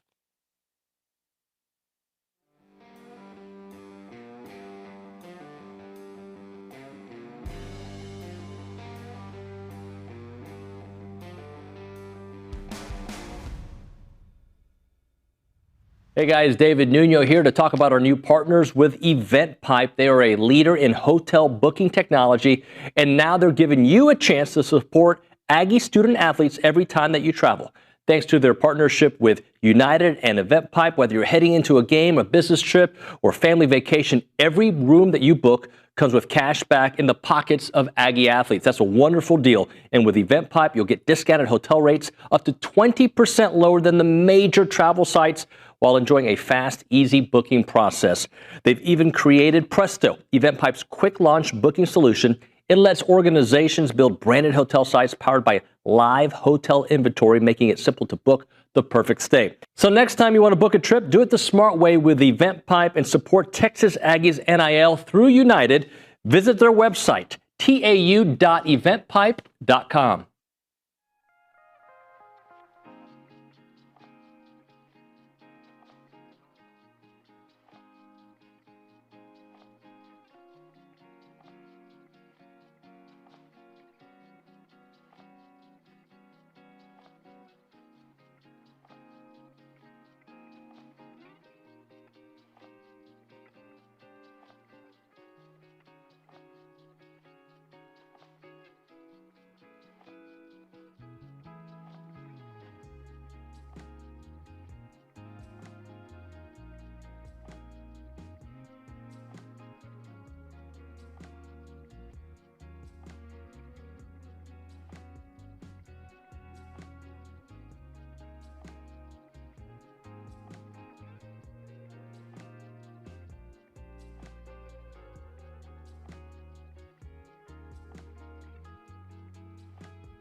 Welcome back in TexAgs Live, presented by David Gardner's Jewelers Rollo Insurance Studio. Let's talk about one of the more consistent programs here at A&M and beyond. Welcome Texas A&M men's golf coach Brian Kortan. What's up, Kortan? How you been?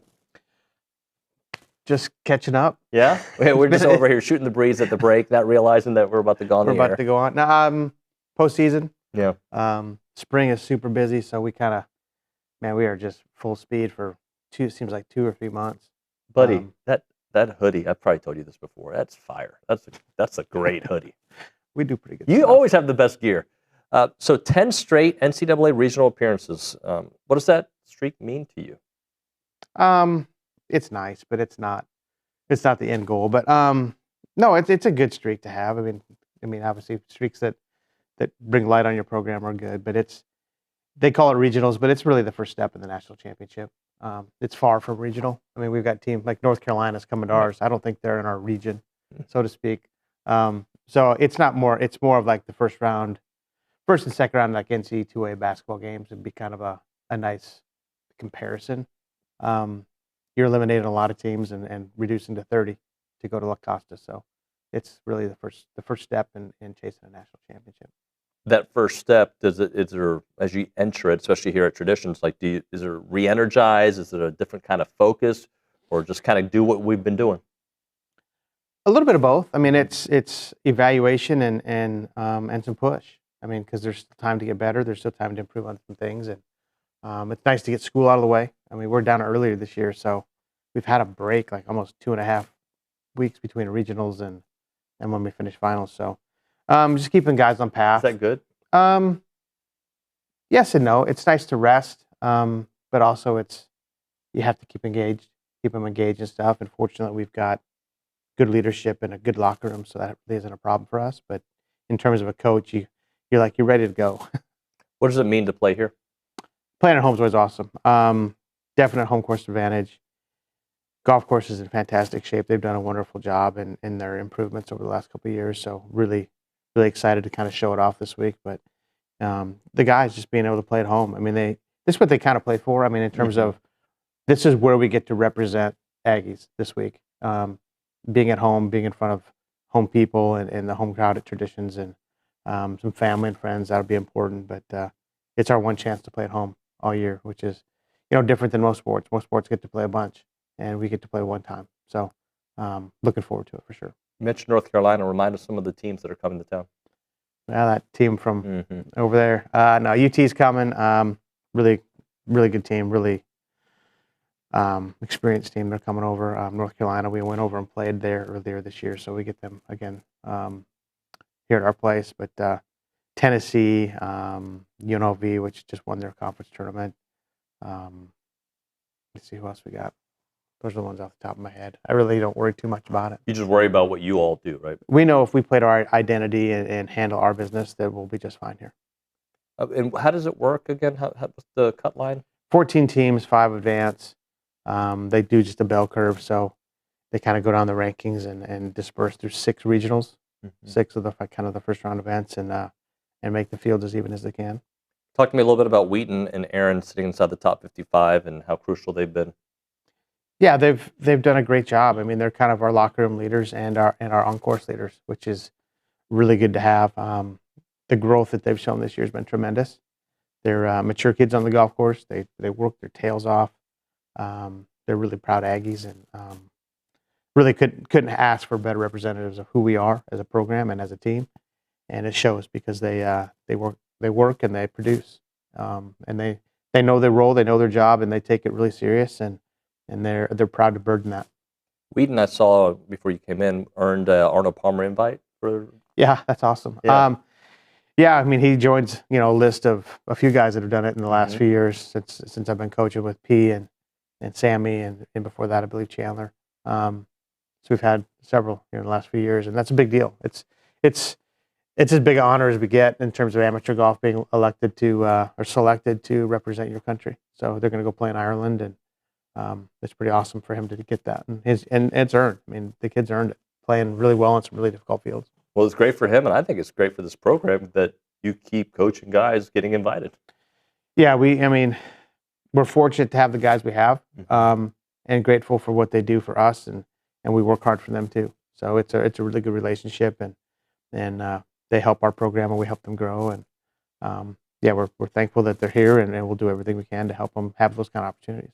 Shiv getting all SEC freshman top 10 at the SEC championship, nearly cracking the top 100. He's a very talented young man. Talk to me about his journey. Yeah, it's a different journey. I mean, he's a public golf course kid from San Antonio. Yeah, a little different than not a country club guy, just a municipal guy that get to play over there and played kind of high school golf and rose the last year and a half probably of his junior career.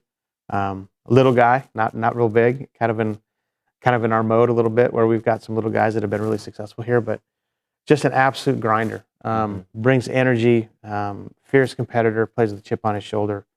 Learning a lot. It's been a learning year for him in terms of what it takes to be a teammate and to be respected by your team, and he's learning that and taking that all in. But in terms of his golf, it's really fun to watch him play. I mean, it's different. But when Fast and I recruited him, we saw something a little different. We were one of the only big programs. He said we were the only big program that kind of recruited him the way we did. So we saw somebody that was different. We knew he could play, and we knew he could play at Sea Island, just by how he played it. And man, and you get that putter. It's just a great putter. So there's just some things that really, he's infectious in terms of his energy. And but yeah, his grind and what he plays with and the chip on his shoulder and his heart, that's big. It's been a little bit since the SEC championship. What are some takeaways of how you were playing and how the reset may help? Yeah, the guys really get ready for SEC. It's a great test. I mean, we were ranked like 27th or something in the country, and we're like the 12th seed. I mean, there's 11 SEC teams ranked ahead of us, and we hadn't played our best. We'd done some lineup stuff and really kind of took it on the chin a little bit in the fall. But our spring has been pretty clean. We've beaten a lot of really good teams. We've played some really high-level rounds, and we've shown the progress that we work towards as a program. And that's kind of our staple is we get better as the year goes on, and that's big for us. But hasn't that been the case for you for a while? Like, I mean, that's you. I don't know if you can coach that and pace it a certain way, but it seems like you all have gotten better throughout the year and on a couple different occasions. It's kind of a little bit of our mantra, and Fast. Coach Fast, Matt Fast, my assistant, myself, and the guys that help with the program, Rick, we're giving the guys workouts, that kind of thing. It's a growth. These guys are still growing and still learning how to play golf. We try to impart a lot of our knowledge on them, and they soak some in, but they work their tails off, and we keep them working, working forward and working on things that continue to get better. They're not scared to, they know they're going to have to compete. Weekly, but even in between those things, they're working on things that they know might not quite be ready for the show yet, but they're still going to put them in play and get after it because they know at the end they need it. So it's a development piece. It's physical, it's mental, it's maturing, but we really look at those things when we're recruiting guys and really try to get guys that we feel like will understand that message and kind of gravitate towards the locker room that does that for them. So it's fun to watch, and we're fortunate we can keep doing that. What's your week look like? We'll play some golf at Tradition this week. Yeah. Good rain this weekend. The golf course is really rounded into shape. We'll spend time out there and get into our routines. We'll stay in our routine this week in terms of workouts and practice and rest. And by Sunday when we play practice round, we'll be ready to go. But these guys are ready to go. They're fighters. They're grinders. They want what's big, and they're going to chase it. You think your best golf is ahead of you? I always think our best golf's ahead of us. I don't. I said it at our banquet. Like we had our banquet, in the middle of April, and people talk about writing stories and that kind of thing. But I kind of felt like all along these guys have something left and something a little bit up their sleeve that people maybe weren't expecting, and started a little bit at SECs, and I think we got more to go. So I'm looking forward to seeing these guys and how they put it together and the scores they put up and the competition and how they compete. With the postseason grind, can you keep up with what's going on? You got track and field still going. You got softball going, baseball. Man, going. I try to. I've been catching some baseball games and Trisha's deal at softball. It's great that they're hosting. G's over in Waco right now with his girls at regionals. Mark's got the tennis. The girls playing great tennis. So it's hard to keep up with everybody right now, and I'm sure I missed somebody in there. But I try to.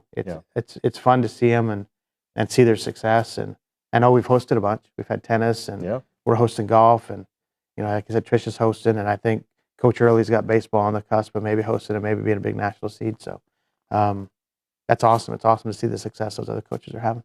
Appreciate you coming in, sir. Thank you. Always. Thank you. Appreciate you. All right, we'll hit a break. We'll come back, find out what's popping with Justin on the other side. Right now, we are talking about Heritage Films. When it comes to preserving your farm and your ranch's legacy, it's not about just capturing pretty pictures and sharing them with your family in a little album or maybe on Facebook. It's about capturing the essence of your land.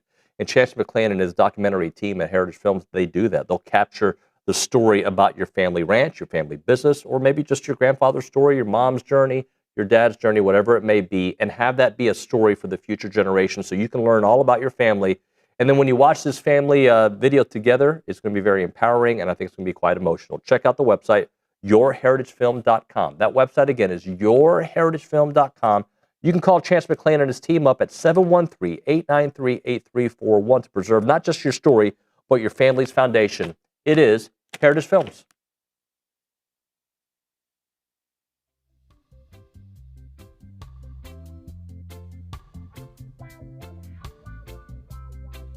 All right, we're talking about Burlebo, the heart of Texas, more than an outdoor lifestyle brand. It's products created with you in mind. Currently, I'm wearing the performance polo, the Texas maroon and gray. If you look into it, you've got the state of Texas in gray, and you also got it in maroon. It's one of their highest, most popular sales that they have there. It is really nice. Comfort and versatility. You can wear it in any situation. Quick drying, fits the size. But Burlebo, they're rooted in tradition, fueled by passion for the outdoors. Designs high-quality apparel that works just as hard as you do. So whether you're hitting a workout, enjoying a day of fishing, or cheering on your favorite college team, their gear is made for the athlete, the outdoorsman, and the everyday adventure. And it's really nice. I wore this one to church the other day. People talked about it. Really, my kids were like, "Hey, Dad, you look pretty good today." From athletic shorts to your favorite go-to tees and performance hoodies, they have everything you want. Check out burlebo.com and find your new favorite gear. It's Burlebo for the athlete, for the outdoors, and for the family.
Welcome back into TexAgs Live. We are presented by David Gardner's Jewelers. We are in the Rollo Insurance Studio. We're going to check in with Justin here in a second. Right now, a moment for Caldwell Country Chevrolet, Highway 21 in Caldwell, online, caldwellcountrychevrolet.com. So your trade-in's got value.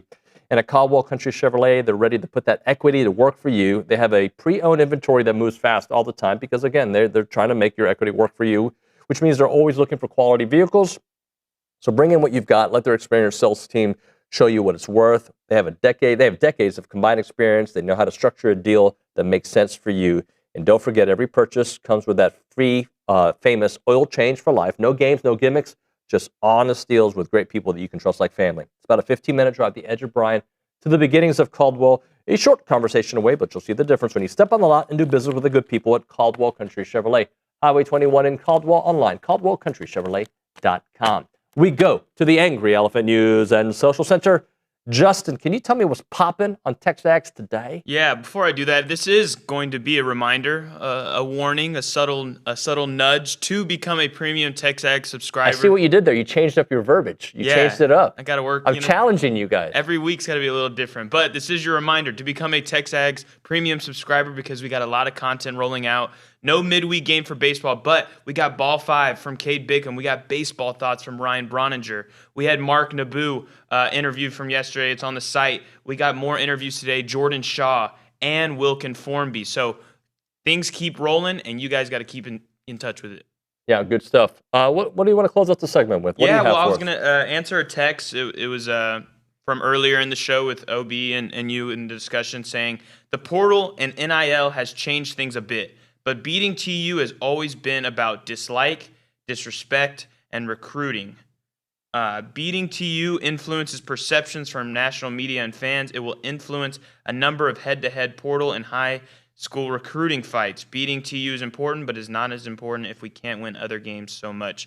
From David and Temple. All right, so I'm going to take this in a couple different directions. First off, I don't like giving Texas the power of them being the most important game on the schedule, right? Like, right now, because they've won the last two football games, they take great pride. They're thinking of their Super Bowl and they can't beat. Like, that's what they're thinking, right? I don't like to give them the power. But I do want to say a couple things. When you have success against a rival, it doesn't seem as big of a deal. When you have success against a program. When Lane Kiffin was beating A&M and talking trash about A&M, they became my most important game those seasons. Like, we got to beat that dude. Yeah. He yelled at Bryce Anderson. He talked about Kyle Field. He did this and that. Like, he's my, that's, and A&M had a hard time beating him, right? So, like, to me, it kind of is based on what the trends say. Arkansas. The A&M game is a much bigger game for them than it is for A&M because what's the streak? Nygren, can you remind me? Is it 12 out of 13 games that we beat them? Something like that? I know it's the last 4 or 5 easily. Right? Well, no, we lost in 21 to them, but before that it was a stretch of like 10 years in a row. I'm pretty sure it's 12 out of 13. 12 out of 13. There you go. So, like, for us, we don't think about it, but if Arkansas had beaten A&M 12 out of 13 years, I guarantee you that'd be a big game. So, like, it's not because it's Texas. It's because of a couple different things. It is the last game of the season that the last couple of years would have determined if you get to the SEC championship game or not. That's 2 years in a row. Right. It is a rivalry, so it does matter, and they've had success against you. So if, like right now, LSU does not like A&M because A&M has beaten them a couple times in a row, and we beat them on the road in Baton Rouge for the first time in 30 years, right? So, like, all that plays a part. What happened most recently, what's happening in trends. So when I think about the game that defines the season, from far away, like, you can't really say that in freaking May because all it means is if you win that game, it sets up bigger games. Yeah. And one thing I think I'm disagreeing with David and Temple here, saying I don't know if the outcome per se with TU and A&M's football games really affecting recruiting on either side. I feel like both teams are getting There was a time it did. I think in today's NIL era, and also like to his point, now I think they got Cam Coleman because they probably spent a little bit more than A&M, but Cam Coleman picked Texas, right? But there's been battles that A&M has beaten Texas for as well, right? It just kind of depends on the situation. A&M did not go after Arch Manning. Texas did. Everything depends. And each individual case, I think, is different. Yeah. Like my wife was saying, my wife is a Texas, as you know. She's like, hey, we should sign up on a lease for A&M and UT's ID soccer camp. I'm like, no, we're not doing that. What are you talking about? She's not going to the Texas ID camp. What if they offer her a scholarship and A&M doesn't? Well, that ain't gonna happen, bruh. Like, you know what I'm saying? Like, that's not how we roll here. Like that. No, it's not an option. I'm not saying it's not a. I understand there's some beauty to that university, right? Like when I say beauty, I get it. Like they're a good school. I hate them, but whatever, right? I get it. Like just like I hope some smart Longhorns can be like, I hate them too. But I recognize some of the cool things that is A&M. I hope that both people can do that. I don't like Baton Rouge. There's some cool things about LSU. Not many in my, I wouldn't want to live there. I could not live. Can you imagine me with my testosterone issues? Like want to fight guy, I'd be dead. Like here, everybody's nice. People say howdy to you. There they go, howdy punk, boom. I'm kidding, kidding. Baton Rouge is actually a cool town. I'm just kidding. I wouldn't want to live there. I'm all over the place, but I guess what I'm trying to say is, how did I get to my kid being recruited? Where did that come from? I don't know. Kind of, you're good at jumping around, but it's good. Jump around, House of Pain. Anyway, from a recruiting standpoint, it can matter. I think we're in a different world, right? But just win. If they go 7-5 and they beat Texas, it doesn't. Okay, it's like yeah, cool. Just like OB's example of the 5-7. If 5-7 feels better than 4-8, and it gave me something to be excited about the next year. Hey, we showed something. It's all how you want to. Some people would say spin it. It's all how you want to internalize the information. I just want to see our team win, be a consistent playoff contender, and break through a couple more ceilings. And I hope that includes the national championship. For sure. We'll hit a break. When we come back, we're changing up recruiting country. Jason Howell's busy, got stuff going on. I got jury duty tomorrow. So we said, nah. I don't know why I said it like that. Nah. I said, no, we're going to do it today on TexAgs Live.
Welcome in, everybody. We call this TexAgs Live. We are presented by David Gardner's Jewelers. We are in the Rollo Insurance Studio. And I know it's like we're in a multiverse of madness here on the program because typically recruiting country is on a Wednesday.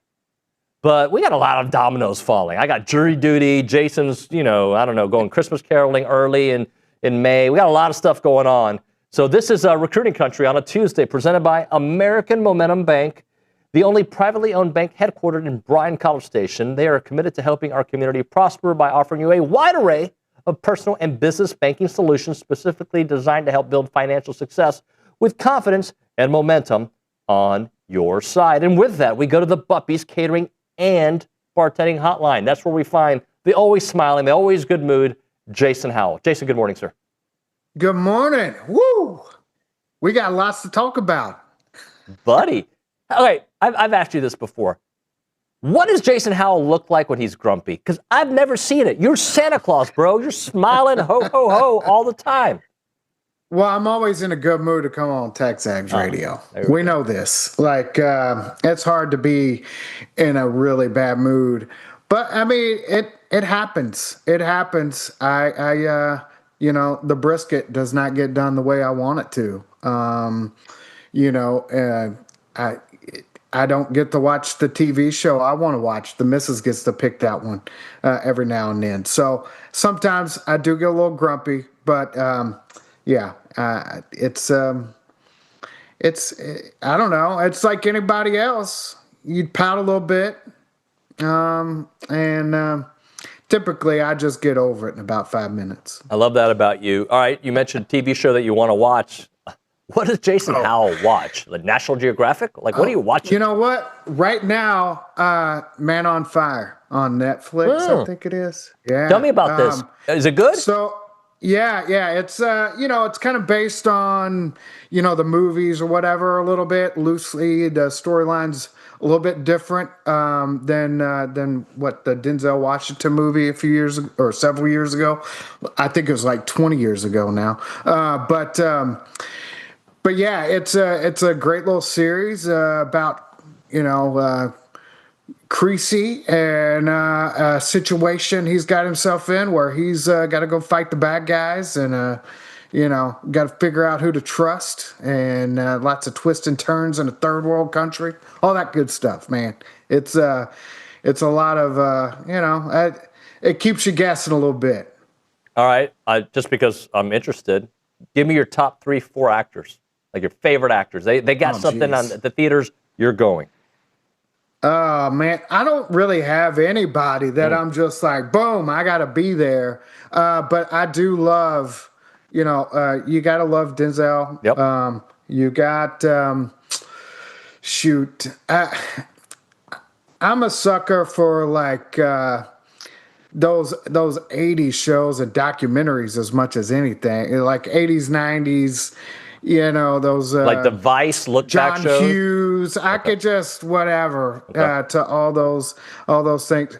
Chevy Chase, I love. I tell you what, man. I love movies like Patch Adams with Robin Williams when he's a serious actor. Yep.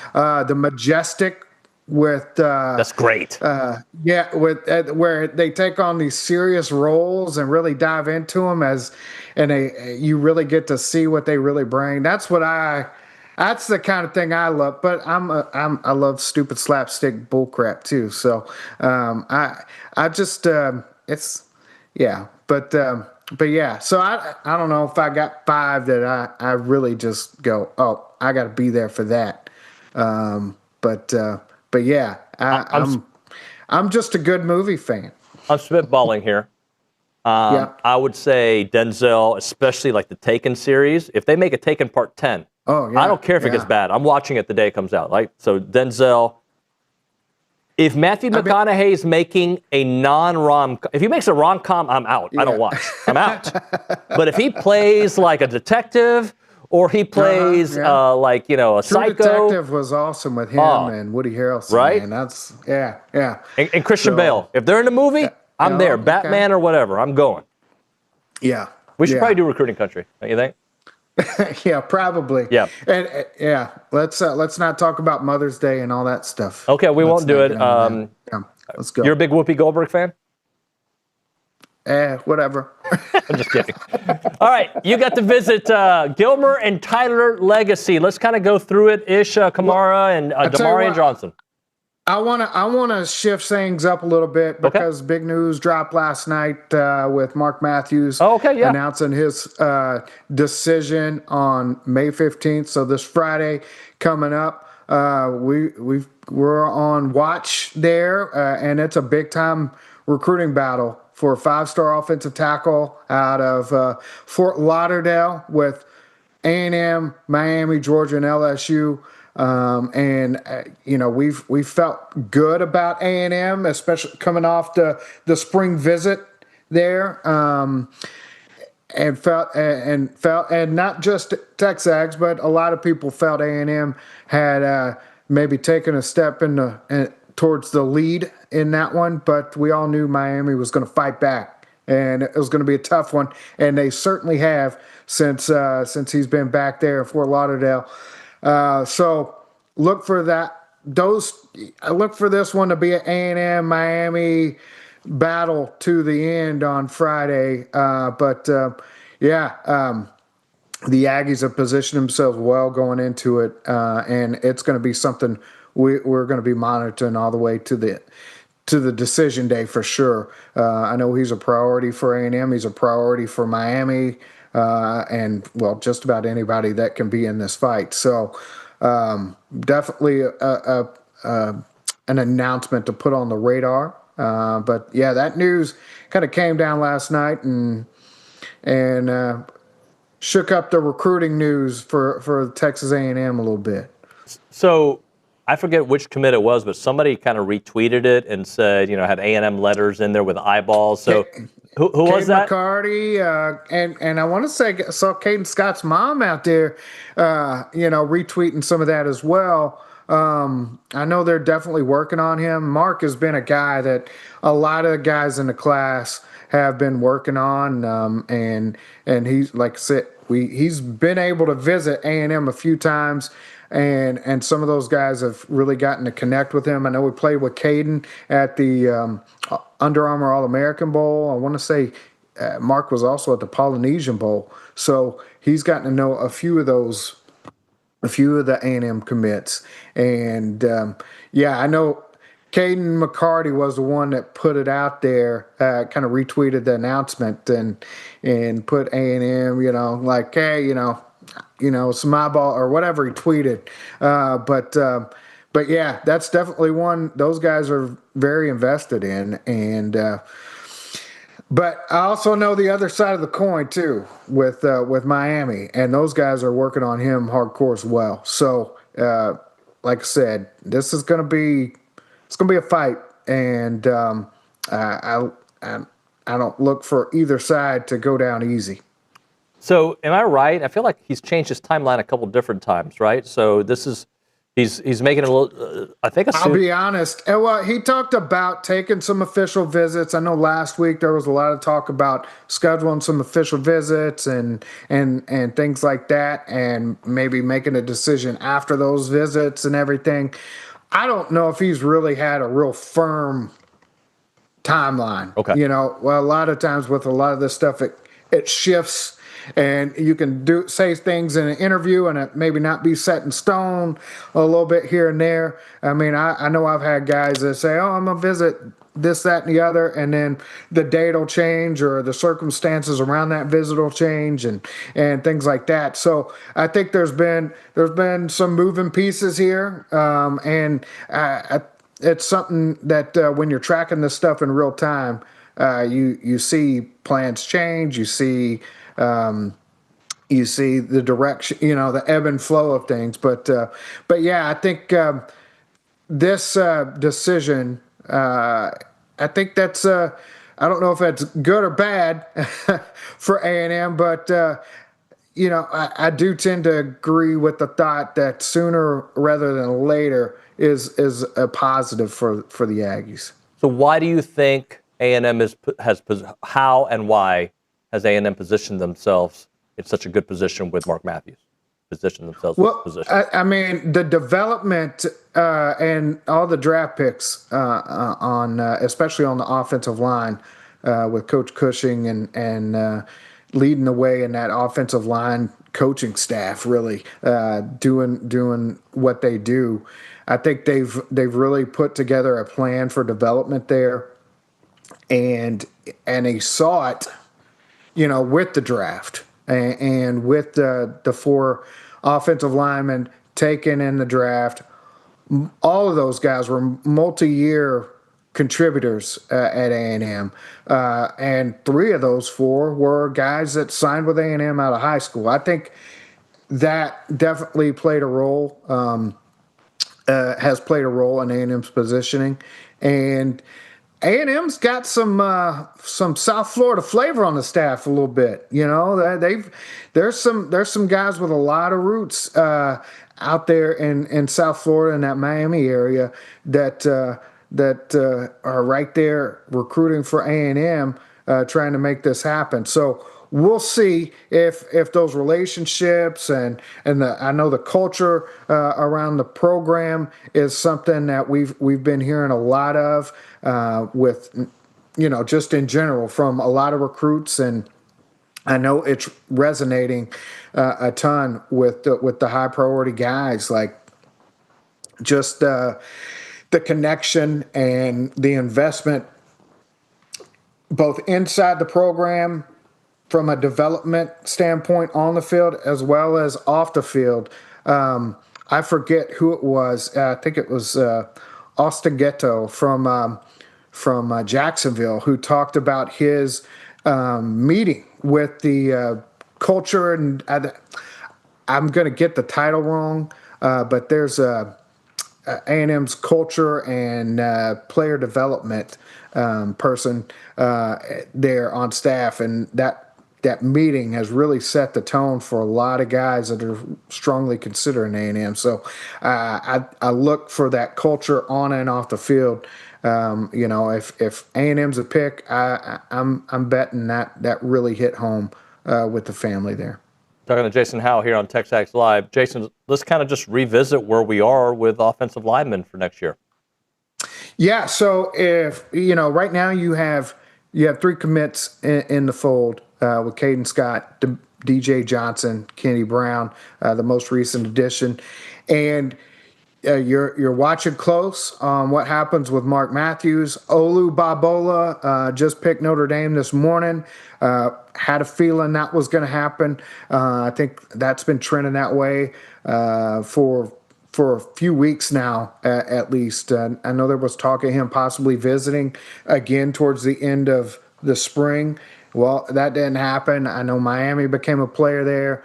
Notre Dame obviously was the pick. They really came on strong here towards the end, and so them making that push. Olu Babola's off the board, and you've got Mark that you're watching, Albert Simeon, big time offensive lineman out of Louisiana.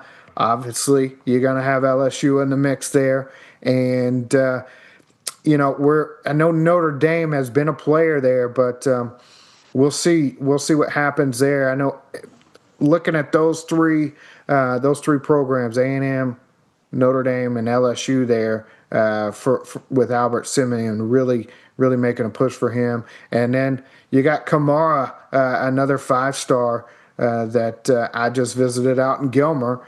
Let me tell you, people that are trying to say this one, that's a long shot. I don't know. A&M is as well positioned as they can be right now in that fight, and of course, there's a lot of players. There's a lot of visits yet to take place, and a lot of time before I look for him to make a decision. But I expect A&M to be in that fight all the way to the end. And with those 2 guys, I think you'll see A&M really go down swinging to see what happens there. And then Jordan Agbanoma out of Georgia, and you got a few other names out there as well. But those are kind of the ones I'm really watching as we look at, a 5 to 6 offensive line commit class. When is Kamara?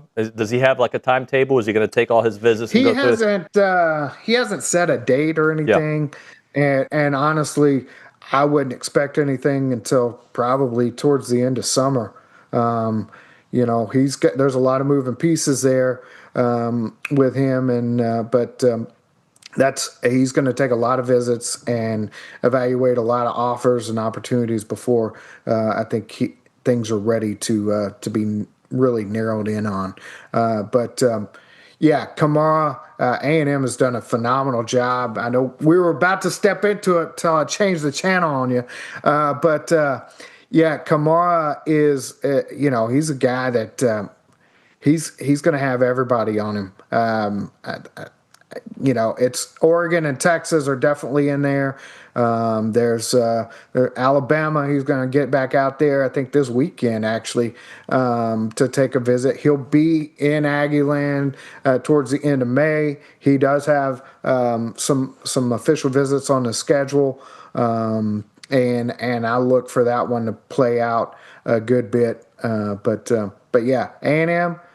with a ton of connections there. And like I mentioned when we were talking about Matthews, let me tell you, those guys, they saw that draft, and it's really hit home. And to have that group spend the last 3 years developing those guys has really shown this O-line group and class what can happen.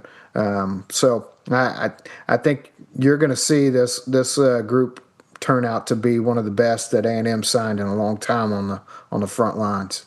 Last thing for you this segment before we come back here in a moment. Demarion Johnson, you got to see him without his boot working. How was that visit? It was great, man. Let me tell you, DJ is you talk about me with a smile on my face. DJ is one of those guys that when you sit down with him, he's got that smile. He's got that. He's going to be a guy I think the fan base loves when he goes into TexAgs and sits down for those NIL interviews, those TexAgs or Texas United, interviews and does all that stuff there. Man, he brings a big personality to the table, and a smart young man. He made some waves taking a visit to Austin for their spring game on the same day as A&M, and I think he was kind of regretting that move a little bit, and definitely made it clear I am locked in with A&M. I really don't have never had any plans on going anywhere else, but yeah, he loves the family environment. He loves the camaraderie he has with the rest of the class, the group there that's and Elko and Coach Cushing and that offensive line room and the development and that culture there. I mean, it's he loves what he sees at A&M, and he says, "I'm done taking visits, no more visits, and I'm locked in." So he's looking forward to being back in College Station for his official visit. I think right now that's scheduled for June 12th. And he's gearing up for his senior year, and he looks forward to his first night game in College Station. So he's excited for his Texas A&M journey to begin. And he's happy to be a part of the A&M recruiting class. Thank you, Jason. Appreciate you, buddy. We're going to hit a break. We're going to come back with more on the other side. I got some other things to get into here. I almost ended the segment like you were done, but no, you're coming back. You're coming back.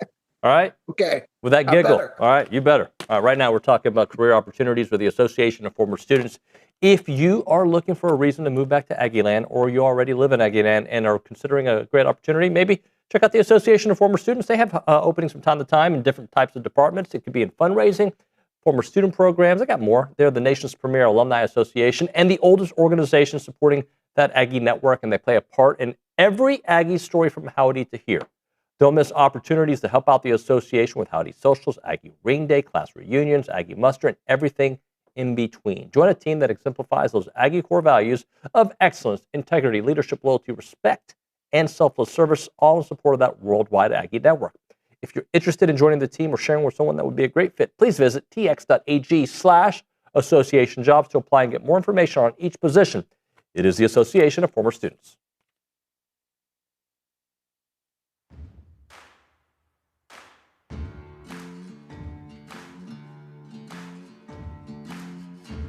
I wish I had Olin here for it because he loves energy drinks. Catalyst Citrus Spark. This is one of the new flavors out there. Whether you're grinding through workouts, cramming for a test, or closing in on a deal or getting ready for TexAgs Live, you never know, right? Fast becoming the go-to fuel for Aggies everywhere. Zero sugar, I'm all in for that. Or synthetic sweeteners, no artificial colors or flavors. Catalyst delivers clean, high-performance energy with smooth, crisp taste that is never syrupy, designed for both health and hustle. You want to get going, you use this Catalyst right here. It's about pure energy and pure results. And what sets them apart? Packed with premium nootropics blended to boost focus, clarity, and mental stamina. I need this. I'm in, guys. I'm in. Plus, with plant-based caffeine, vitamin B12, B6, Catalyst supports metabolism and energy production, making it more than a drink. It's your lifestyle training partner. Built for competitors on the field, Catalyst fuels strength, focus, and pure results. Buy now at drinkcatalyst.com. That is drinkcatalyst.com. Train harder, think sharper, pure results. It's Catalyst.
All right, we are back. TexAgs Live, presented by David Gardner's Jewelers, Rollo Insurance Studio. It is recruiting country for a few more minutes. Jason Howell still on the Bucky's Catering and Bartending Hotline. American Momentum Bank brings you this segment. All right, so a new DB offer goes out. What? Actually, two of them. Two? Oh, I thought it was one. We got two doubles? It was. This one just came out this morning. Okay. So, tell me more. Yeah. So, over the weekend, Indianapolis, Indiana, Lawrence North cornerback Errol Kearns picked up his Texas A&M offer. 6 foot, 195 pound DB, 4'4", 40. He committed to Miami, Ohio early in the process over, some schools like Memphis, whatnot. Well, A&M and Michigan offered over the weekend. Kentucky and Northwestern came in early this week, and he's seeing his stock rise significantly, and definitely a guy I would put on the radar. We know A&M is watching, John Meredith and Joshua Dobson super close, and those 5-star dudes are definitely guys that we think A&M is well positioned for at least one of those guys to end up in the class, and but there's another spot out there at cornerback, and I think we'll see A&M. A&M's obviously looking for another guy that's a guy that they see value in, and maybe a little bit under recruited, and a guy they feel like could come in and make a difference on the roster. And Errol Kearns received the offer over the weekend, and this morning Dylan Haley out of Flowery Branch, Georgia, Cherokee Bluff High School. So 6'2", 190-pound cornerback. He's already got official visits scheduled to Ole Miss, Florida, Auburn, and Tennessee. That one just came out this morning, but you could see A&M taking a look at some of these guys we talked about. I'm gonna mess it up. Loia Velade out of West Boca in Florida, who now has an official visit scheduled to Texas A&M. And they offered Tavares Harrington out of the Chicago area, who's down to a top 3 without A&M in the mix. And they also offered another one out of Pennsylvania. And I am blanking on that name. I'm going to get in trouble for that. But anyways, they're looking. I know Brandon Sherrard in State is another one taking an official visit at the end of May as well. So those are a few guys to keep an eye out for as the Aggies look at maybe another cornerback in that class. And official visits starting to gear up again. So talk to me a little bit about what you're looking to see. Yeah, okay. So we're going to see those pick up towards the end of May. I talked about Ismail Kamara being part of that group. Well, McFarland, another 5-star receiver out of IMG Academy. Definitely got to keep an eye on there. He's expected to be in town that weekend. You got a few commits on the board. Jace Johnson, Jaden Upshaw, Cade McCarty expected to be in town. And it's going to be a strong crew to kick off the opening weekend, and we expect to see 2 more visits into June. Those I think it's June 5th and June 12th that we're starting to see things fill out, and I guess we'll see how it all works out. There's been a lot of talk about getting these guys on campus early. And getting one of those first few visits, kind of like you see with the transfer portal, where you get a guy on campus, he may, if you're scheduled for the next weekend, he may not make it to you. So there's some talk about that going around as these official visits start to line up. But yeah, that first weekend's looking like a pretty strong one. And again, we'll continue to update that as pieces get moved around, and guys, you may see some guys move into that weekend, some guys move out, and but we'll continue to keep you updated on TexAgs. Mr. Howell, great work as always, my friend. Thank you for the time. Always. Appreciate you. Appreciate you. Jason Howell there on the Buffy's Catering and Bartending Hotline. We'll hit a break. We will come back. A little baseball talk. Scott Livingstone coming to Zoom. That's possible too. We'll talk to him here in a few minutes. Right now, we are talking about Guarantee Bank and Trust. They started back in 1913. If you do the math, Justin, that's over 100 years. They have over 100 years, century of experience helping Texas as one of the most recognized, most respected community banks in the entire state. They proudly serve Aggie land. They are your community bank. And remember, they have 3 great locations across the BCS. You can find them all around town. Their market president is Brandon Sears. He's an Aggie. He's awesome. He roots for our teams. He's a part of this community. You'll see him at PTA meetings, farmers markets, you name it. I'll just make up places. He'll probably be there too. Brandon is fantastic. Jared, part of his team as well. So wherever you are in Texas, just know that you've got a Guarantee Bank and Trust close by. They make local decisions with a team that you know and you can trust. As I mentioned, they're all over the great state of Texas, from East Texas to DFW, Houston, Central Texas, and right here in Bryan, College Station. They support financial education, home ownership, local business, nonprofit efforts, and every decision is shaped by helping their community grow stronger. Visit the website, gnty.com. That is gnty.com. It is Guarantee Bank and Trust, a division of Glacier Bank, member FDIC, equal housing lender.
We are back. It is TexAgs Live. We are presented by David Gardner's Jewelers Rollo Insurance Studio. We go to the Buppy's Catering and Bartending Hotline. Let's talk to our good friend Scott Livingstone, former Aggie great, joining us here to talk a little Aggie baseball. Scott, how are you, buddy?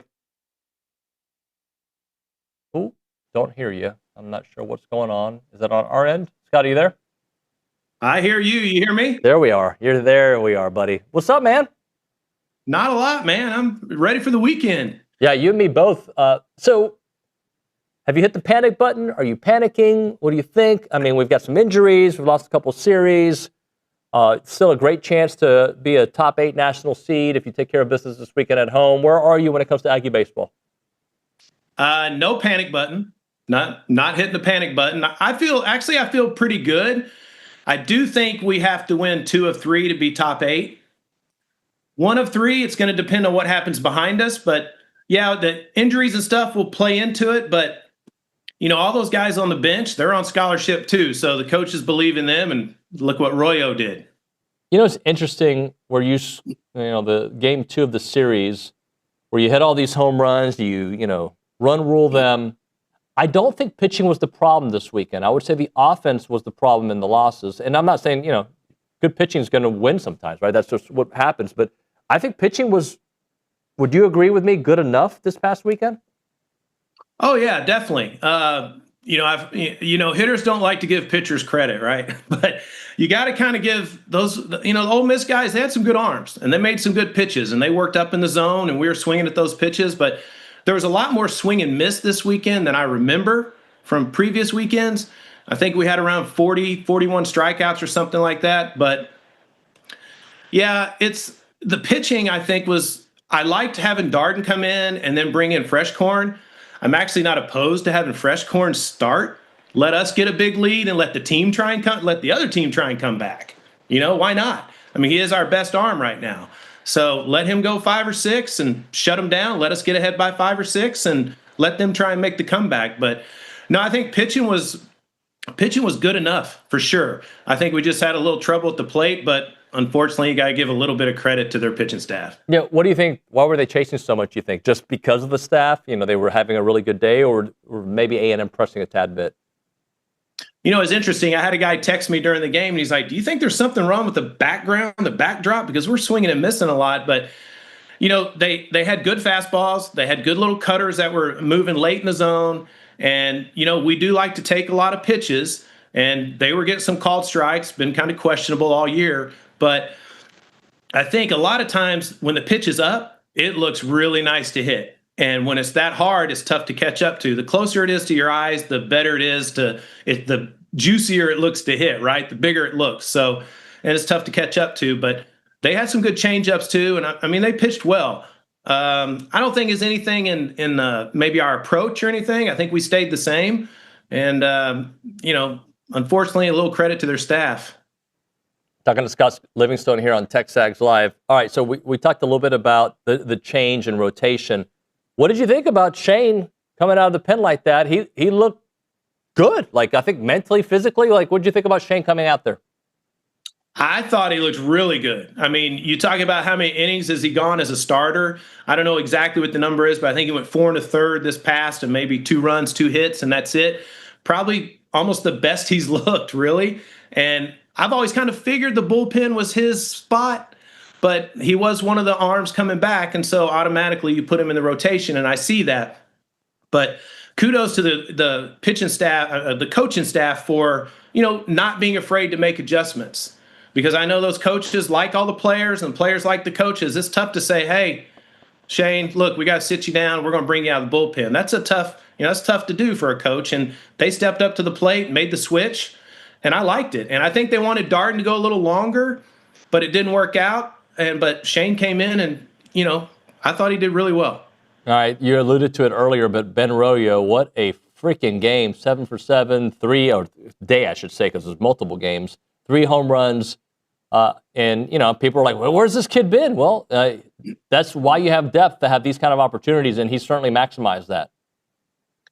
Well, it's kind of like we said, you know, these kids are on scholarship too, right? And they get a full ride, and the coaches saw something. They had competition during the fall Felt Boston was the better fit, at least at short. I don't know if Royo was short second or what they were doing, but they were going to have to mix some people up. But, you know, you're talking to somebody who has been a role player for a long time in the big leagues. To come off the bench and do what he did is just amazing, you know, and it was just. Did we lose him? He froze. I wanted to hear that bite. That was going to be a really good bite. We'll see if we can get Scott Livingstone back here in a moment. I don't know what happened, but we lost him. But he's exactly right. Like, first off, I'm going to do the kid thing again. I always tell my kids, like, when things aren't going right, make the most out of your opportunities. And the great Tom Brady, he talked about when he was at Michigan that when he was, you know, a third string and he'd only get in for a couple series, he had a coach tell him, if you're only there for 6 plays, you make those the best 6 freaking plays possible. And then if you get 8 plays, you do that. And then as your role evolves, you continue to maximize your opportunities. And that's what Ben Royo did this past week, right? He was given an opportunity, and now he's made a conversation like, hey, let's see what this kid can do again and again. And that's what I think the beauty of getting a guy who has, what is he, 0 for 4 coming into that game, right? I think on the year. Like, I don't think he had done hadn't done anything.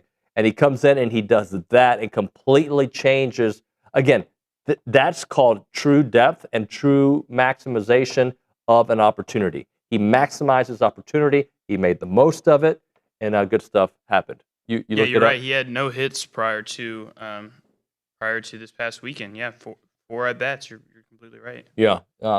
Now, the question is going to be, what does A&M look like this weekend against Mississippi State? There's a part of you that's like, well, hey, you know, you don't want you got a bigger goal in mind. That bigger goal is getting to the College World Series and winning a national championship, right? That's the bigger goal. But to help you get there, you got to win this weekend to give you a better chance to be a national seed, to keep you at Bluebell for hopefully a regional and super regional, right? So, like Boston Kellner, you know, yesterday on the show, Michael Early did say, like, hey, you know, I wouldn't be surprised if he's out there playing, right? So that's obviously a great sign. He also, you know, and what does that look like with Nico? What does it look like with the rest of the guys, right? Like they're Chris Akopian, who's been out there just playing on a bum leg and looking great. So how healthy will they look this upcoming weekend? So that, I think that's all part of the conversation. I know they're trying to call Scott on the Puppy's Catering and Bartending hotline at the Zone. So why don't we do this? Why don't we close out the show with Scott? We'll hit a break here instead of just tap dancing for another minute of useless radio. And we'll see if we can get Scott on the phone for a couple more questions. We'll close it out. You're listening to the TexAgs Live, presented by David Gardner's Jewelers in the Rollo Insurance Studio.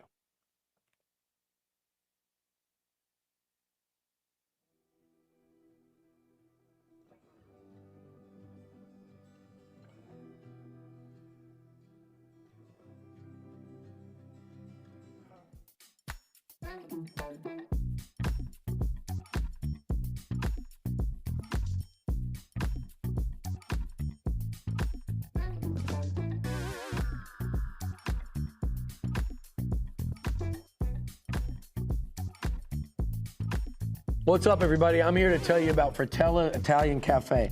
If anyone knows anything about Italian food, it's me, Billy Lucci. And Fratella has the best Italian food in BCS.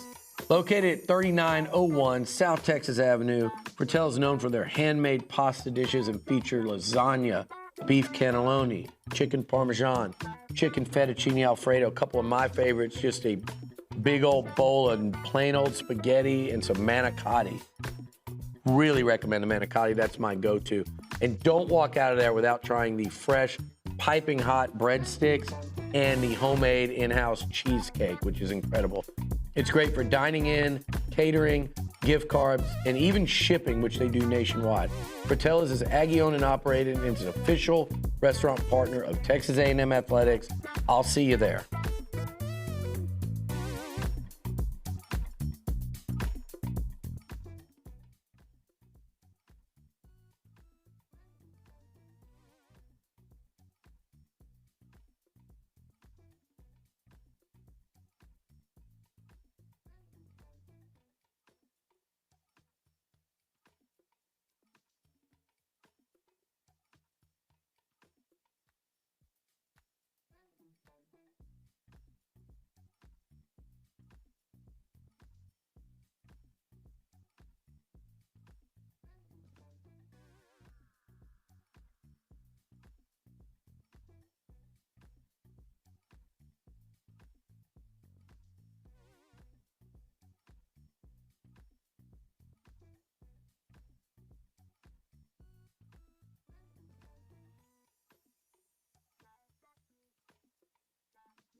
All right, we're going to see if technology cooperates. A couple more minutes with Scott Livingstone here on TexAgs Live on the Bubby's Catering and Bartending Hotline. Scott, you were on a great point. Totally forgot. It was like 9 minutes ago. Do you remember what we were talking about? I think so. What was I talking about? I don't remember. I think it was, anyway, how about I just ask you a question? Because to me, man, like this weekend, and we were kind of talking a little bit about the injury situation when we went to break. Like, you're playing for something bigger than a national seed, but you kind of need a national seed to make the path to a College World Series a little bit easier, right? Like, you want to play at Bluebell as long as possible. So how important is it to maybe get Nico out there and Boston Kellner? We should see him this weekend, but just trying to be as healthy as possible. Do you push it a little bit? I know hamstrings, I almost feel like you can't. Like, what do you think about health when it comes to this weekend against Mississippi State? Yeah, I mean, that's a real good question because, hamstrings are tricky. Ask Caden Sorrell, right? I mean, those are tricky. And so to put somebody out there, you got to be 100% that he is 100% and ready to go. And I think they're going to, take some caution with all that because, he's a big part of that lineup, big part of that defense. And, getting Boston back as well and possibly moving Royo over and letting Akopian heal up some more. I think it's important to get Nico back, but health first because there's a few more games to play after, maybe see how he feels the first game this weekend, take some batting practice, take some ground balls. I think we may see him during the series. It just may not be the first game.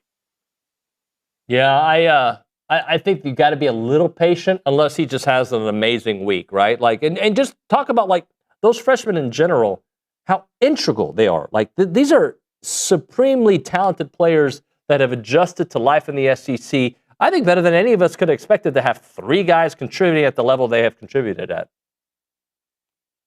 Oh yeah, I agree with you. To have those guys contribute the way they have, number one, they obviously are extremely talented.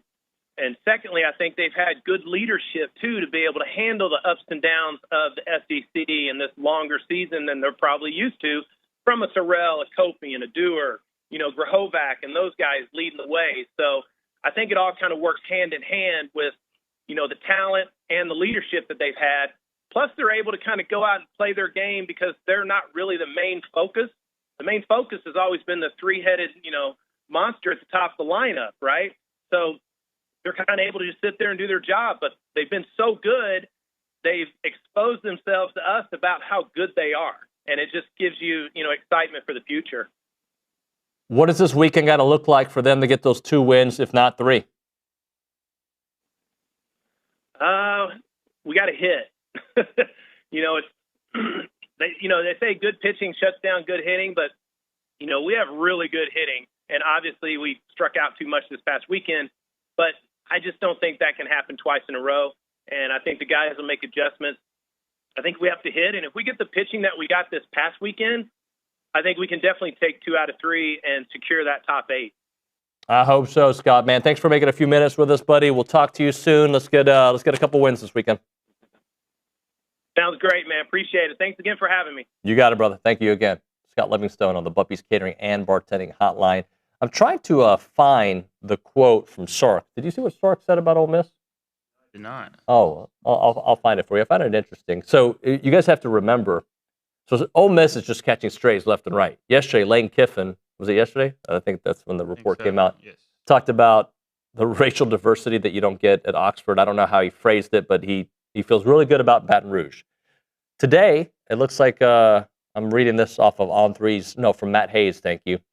Steve Sarkisian on Ole Miss transfer portal practices and academic standards. At Texas, we only take 50% of a player's academic credit hours.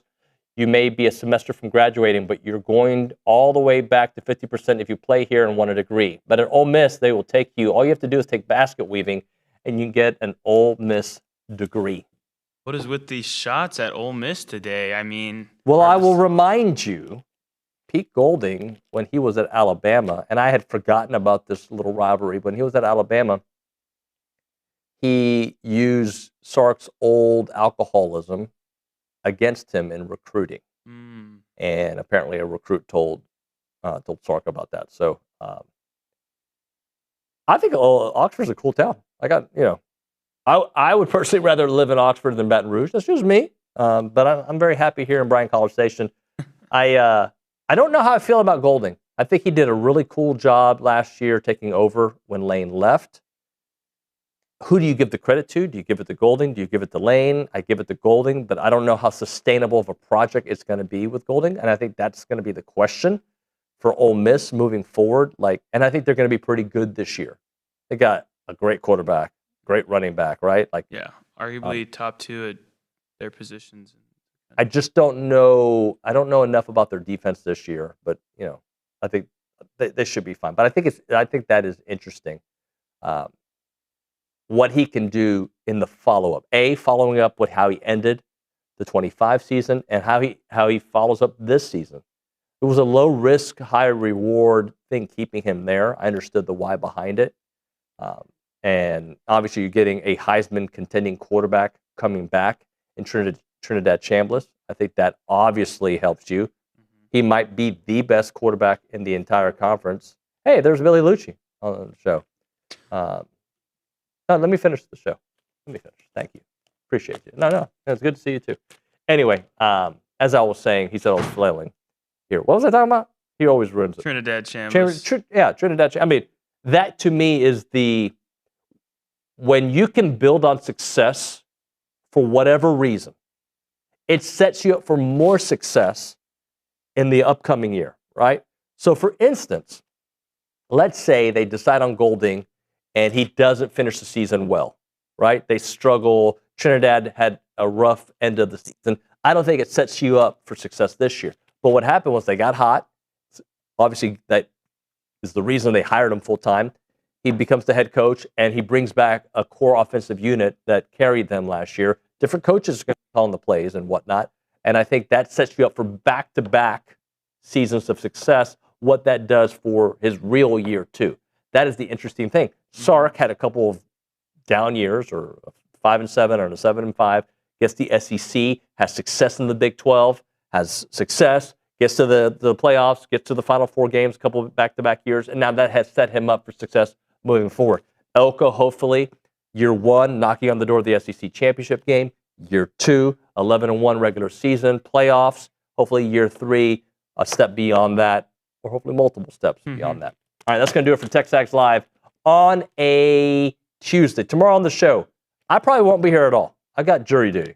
I might be here. I might not. But you'll have Nick Savage doing the show until I can get here, or I won't come at all. I don't know. We'll decide. Maybe I'll play hooky.